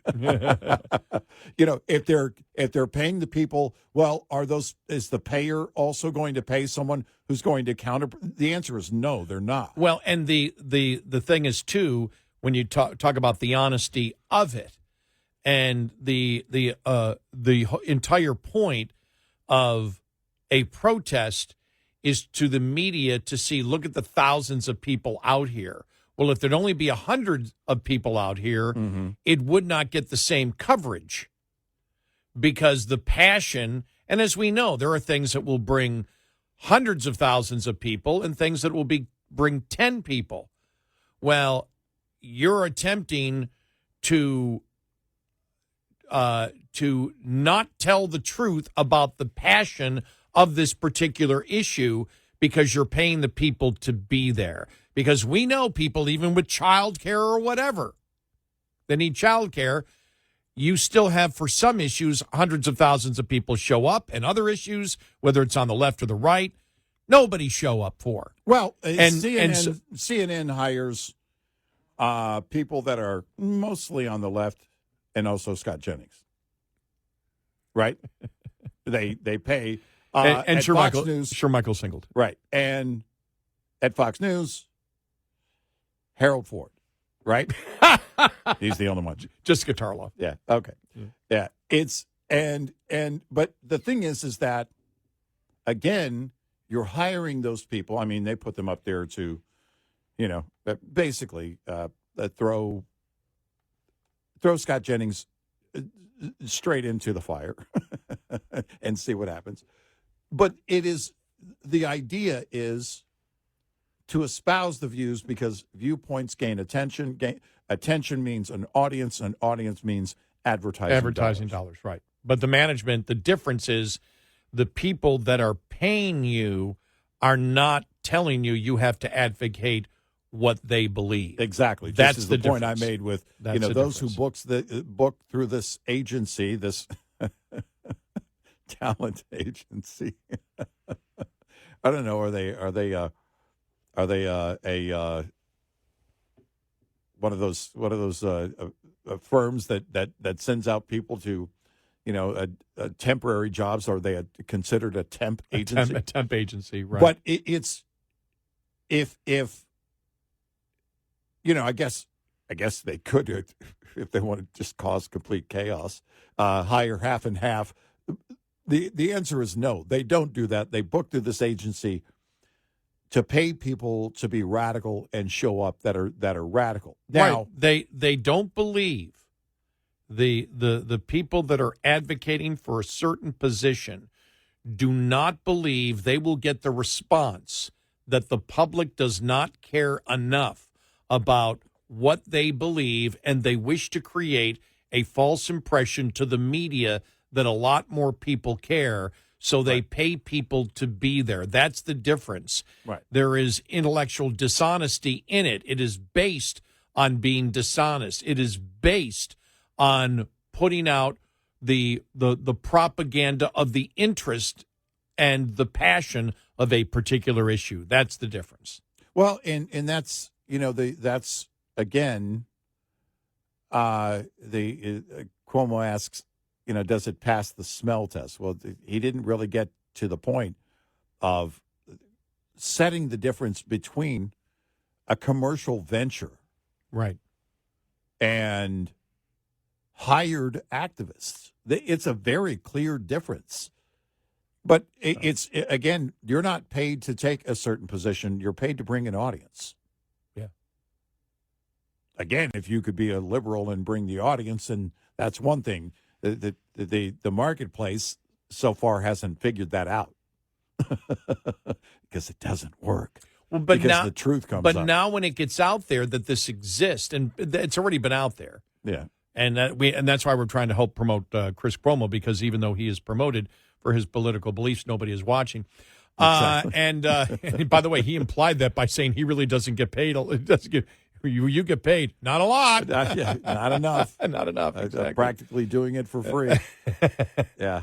And so it when the public sees protests, if they now believe these are all paid, it doesn't mean anything anymore. The impact isn't there. Right. Thousands of people showed up. They were all paid. What does it matter? Right. And news agencies will now start checking it out. How many people were paid for this?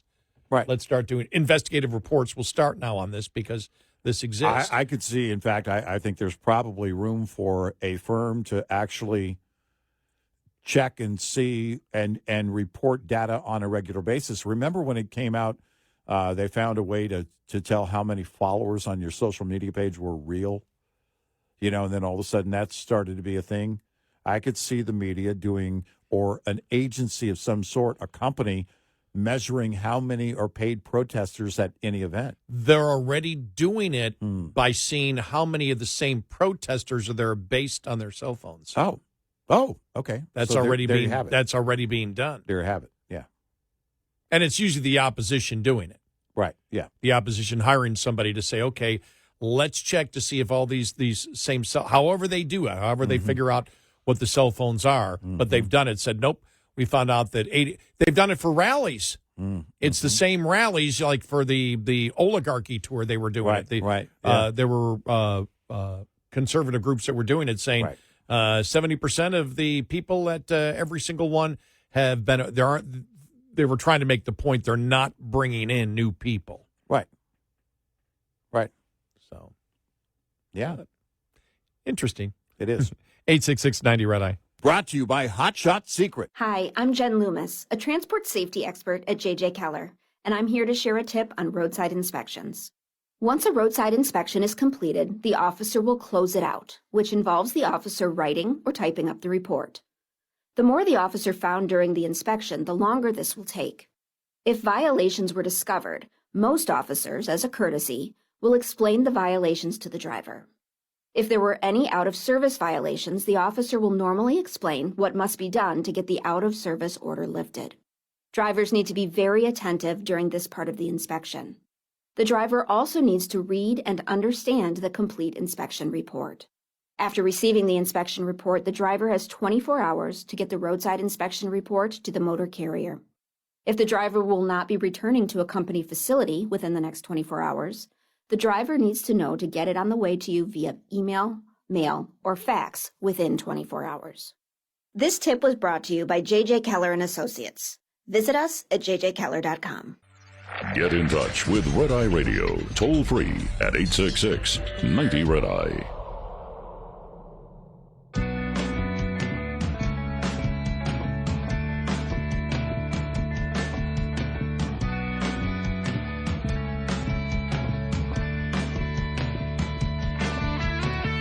It's Red Eye Radio. He is Eric Harley, and I'm Gary McNamara. Welcome.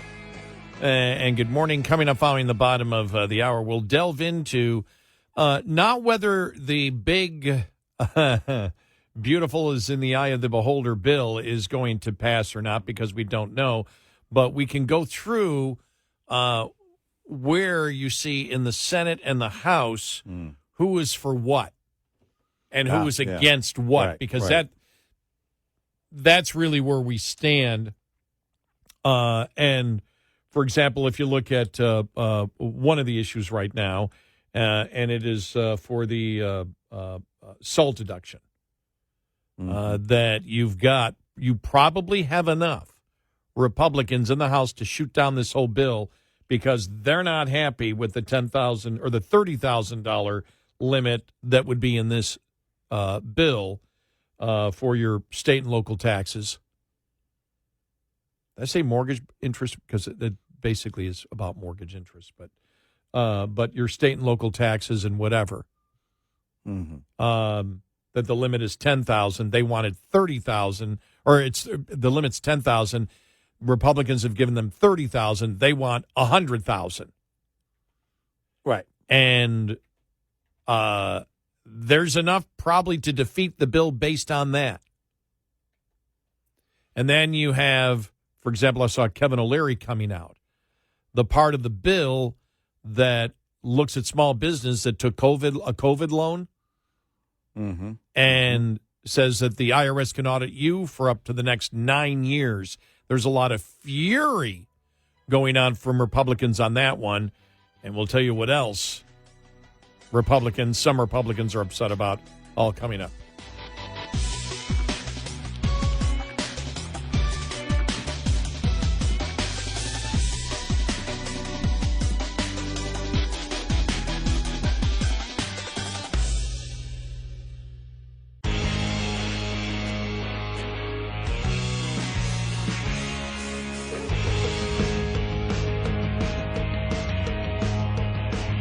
You're listening to Red Eye Radio from the Uniden America Studios. And he's Eric Harley, and I'm Gary McNamara. All right, so the SALT tax. And I'm sorry, I keep throwing, I don't know why, for some reason I keep thinking property taxes for us, because property taxes, we don't have state income tax. I keep thinking property tax and mortgage. And it's got nothing to do with mortgage. Mortgage interest is completely separate. I have no idea why I had that mental block. I couldn't even think of the mental block part of it. Yeah. I have a mental block, not knowing that I had a mental block. That's right. But the SALT deduction, and we look right now, that's one of the things that they're going to have to solve. Reading here from the Wall Street Journal, the Corleone option for the SALT Republicans. And they started out in the famous scene from The Godfather Part 2. A corrupt senator tries to extort Michael Corleone for $250,000 in return for not interfering with the gaming licenses. Michael replies, "My offer is this, nothing." And he tells the senator to pay the $20,000 license fee. The scene is good advice for House Speaker Mike Johnson if members from high-tax states keep trying to extort the House for higher state and local tax deductions as part of the tax bill. And they go on to explain why. They said, but Representative Mike Lawler from the northern suburbs of New York says that isn't enough. This year, he introduced a bill to raise the SALT cap to $100,000 for single filers and $200,000 for couples. He's even said he won't mind if the entire tax bill fails, because then SALT would snap back to the full deduction. Right. But members of other states are objecting to this political extortion, and rightly so. The 2017 reform raised the standard deduction enough that only some 9% of filers itemize deductions now. Those are mostly the affluent in states run by Democrats, and the subsidy for them comes at the expense of taxpayers everywhere else. You gotta love that the first big tax bill from the new working class GOP includes a huge subsidy for well-to-do taxpayers and Democratic state political machines. But how many are going to want it higher than $30,000? There's already those the members that object to it being $30,000. Yeah, right. You know, you've got Chip Roy, still screaming and hollering. They really don't want to do anything. Right. We're not going to be cutting. No, it's almost assumed now. Here we're at Wednesday that nothing's really going to be cut. It's like the assumption now. We're not going to really cut anything. That's not really going to happen. I mean, it's going to. They're going to prove me right. I have zero confidence in a real cut. And I honestly, it feels like that the House has even moved beyond that discussion of cutting. Now it's just going to be about what's in it, in terms of the SALT deduction and what they do there, and a few other items. It's not really about cutting, because I think they're probably doing the math, or they did the math a long time ago, and that is, look, our phones aren't ringing off the hook. Chip Roy's phone is ringing. But most of us in the GOP in the House, we don't hear from our constituents, which tells us they don't really care. And it's true. Far too many rank and file Republican voters don't care. No, they don't. We're not seeing that outrage. If we did, those representatives would be up there too. Well, I mean, you've got Josh Hawley saying he's not going to vote for the bill. Why? It cuts Medicaid too much. Right. He's really turning into a big fiscal socialist, is he not? Yeah. Seriously. Yeah. He may be a cultural conservative, but he's turning into a fiscal socialist. Right. Because what he's saying is, no, we can't be cutting Medicaid. Right. So you're telling me the bill and how much it's increased since 2019 is a good thing? And Josh Hawley is one of those people that people perceive as being a conservative, and he may be on the cultural issues. He certainly is not on fiscal issues. He doesn't give a damn about the debt that we're putting on future generations. No, he doesn't. Here is Chip Roy yesterday on Fox News. Here we go. Government. 10 years ago, our total spend was $3.6 trillion. Today, it is $7 trillion.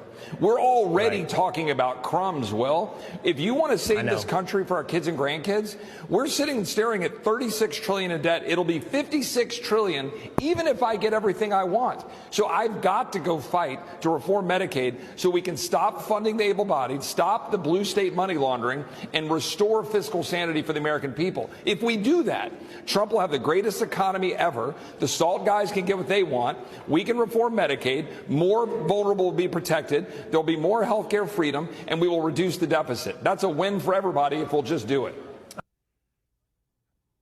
And we won't. Yeah, it's not going to happen. Not going to happen. You're wearing the T-shirt. Tell them what's on the T-shirt. Well, they're not. Again, the goal of this is not of this budget, and this is what conservatives are looking at. Right. Chip Roy, people like us, we look at it. Yeah. And the goal is not economic growth, which it should be in tax policy. This should be the number one thing you're working at. Right. And lowering all. Mm-hmm. And remember, the bottom 50% of taxpayers don't pay any taxes. Right. The bottom 50% don't pay any taxes. Right. And so they're trying to carve out different demographics, for example, that Trump made promises to and others made promises to in the election. We're going to do this, and this. Well, what about the debt? Well, Republicans don't care about debt anymore. Yeah, right. Yep. They're such a small portion. Think about it. Who else besides Rand Paul and Chip Roy right now? There may be more that side with them. How many are vocal on siding that we've got that are as passionate as, especially Chip Roy? Because Rand Paul hasn't even been as vocal lately. No. Chip Roy's been really that lone voice. And you said, where are the 100 Republicans standing behind him? It should have been that way from the beginning. Don't give me this talk, Republicans, that you give a damn about the working class, but you don't care about the debt. The debt is the reason we just had the inflation that helped kill so many in the working class that you claim to care about. Spending did it. Debt did it. We know it. Yep. Everyone knows it. All right, let's show them some crumbs here because more pain's coming down the road. Right. Yep. And I want, instead, what I would want is marginal tax cuts across the board at the margins is what I want that are permanent, not throwing in stuff. And then even the work requirements, well, they'll start phasing in about 3-4 years. The Republicans are acting like Democrats here, and the White House doesn't object to it. They're fine. If there's debt, they don't care. Yeah. White House, they're not coming out saying this needs to be a budget where we cut. This needs to be a budget that is pro-growth. Mm-hmm. We're not seeing that. Nope. No. Nobody really cares anymore. It's simply, okay, can we carve out and can we pretend that we're helping some people right now with temporary tax cuts, with temporary tax cuts for them, but no cuts to spending that's going to create fiscal hell down the road. and hurt the working. We've already seen what inflation did. We're still up 28% on food. Democrats might have done it, but the fact is all the spending that they've put in, where are the major cuts coming from the Republicans? Right. They're not there. Even on the Inflation Reduction Act. Oh, we're going to start phasing them in, and then down the road, no, do it now. It's, again, they sound more and more like Democrats. Yep. And they're absolutely not serious about making cuts. You're wearing the T-shirt that says we're doomed. In honor of the House having their discussion on this whole thing, and the fact is we are, because in the era of Doge, if the Republicans aren't willing to cut in the era of Doge, it's never going to happen. And understand with the unlimited deduction that they want for salt, that makes it easier for blue states. The Republicans will enable blue states to raise taxes more because the federal government, other states take the hit for it. Yeah. You end up having to pay more, or it increases the debt for future generations. Right. Because the higher their state taxes go, the more of a deduction they get to take off the federal side of it. Therefore, the blue states are incentivized, this is all economics, are incentivized to raise taxes more. Right. And then the federal government, in essence, subsidizes it. Right. Just insanity over and over again. And keep in mind, the GOP, as a part of this bill, wants to raise the child tax credit even further. Yep. To $2,500. Which, again, gives cash to people who don't pay taxes. That's right. Again, that's another thing. We have said this since we've been together. I mean, I've been saying this since I became a talk show host. Yeah, it's welfare. The tax system is not a welfare system. If you want to put a welfare system in, put a welfare system in, make it separate from the budget. Yep. We should not make the budget a de facto welfare system. Have the guts to go to the American public and say, we're going to do welfare this way. This is going to be a welfare bill. And in the Senate, several years ago, it was Marco Rubio and Mike Lee that pushed for a fully refundable $2,000 child tax credit. And we asked back then, what the hell are you doing? And now they want to raise it further. Yep. In the House. And who knows what the Senate version looks like. My gosh. Yeah, what are we doing? I have no idea where this is going at this point. Well, no, I mean, I have zero confidence. I really think the discussion about cuts is gone. It's over. I don't even think in the House, aside from Chip Roy, anyone's really even having a serious discussion. Yeah, except for maybe making more departments more efficient. When it comes to Doge, maybe we need to shut up about it. Yeah, right. Because it doesn't seem You're not like make cuts. Doesn't seem like anybody in Congress is really serious about making any cuts whatsoever. No. If you want to talk about, updated computer systems and communications between departments, right? Sharing information so that departments become more efficient. Maybe that's going to happen, but don't have any conversations. Don't for a second again come to the podium and talk about how you're going to cut.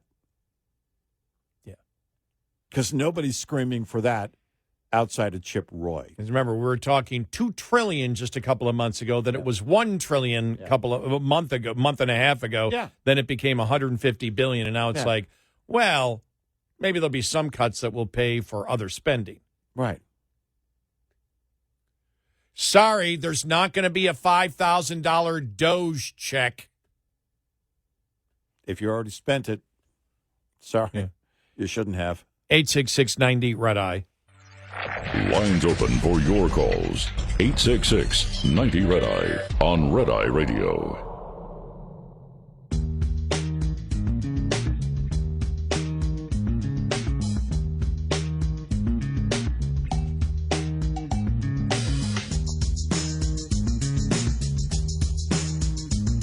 It's Red Eye Radio. He is Eric Harley, and I'm Gary McNamara. Download our Red Eye Radio app today because our show ends in an hour. And after our show ends, it becomes our podcast. We record our show, and it becomes our podcast that you can listen to at any time, any place on our Red Eye Radio app. And if for some reason you can't listen to one of our great radio stations overnight while we're on the air, we stream all 5 hours on our Red Eye Radio app.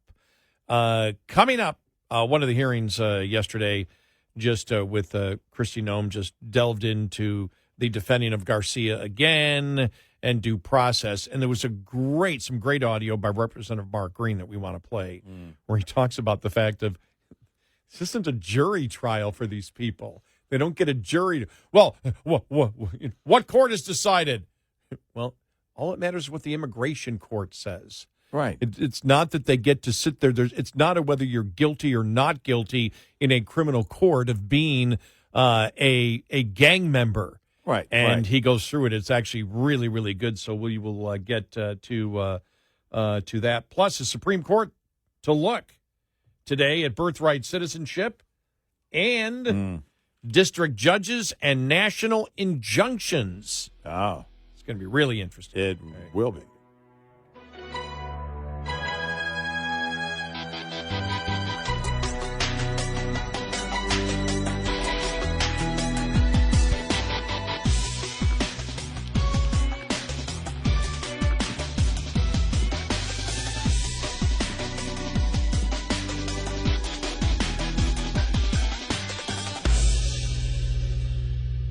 This is Red Eye Radio on Westwood One.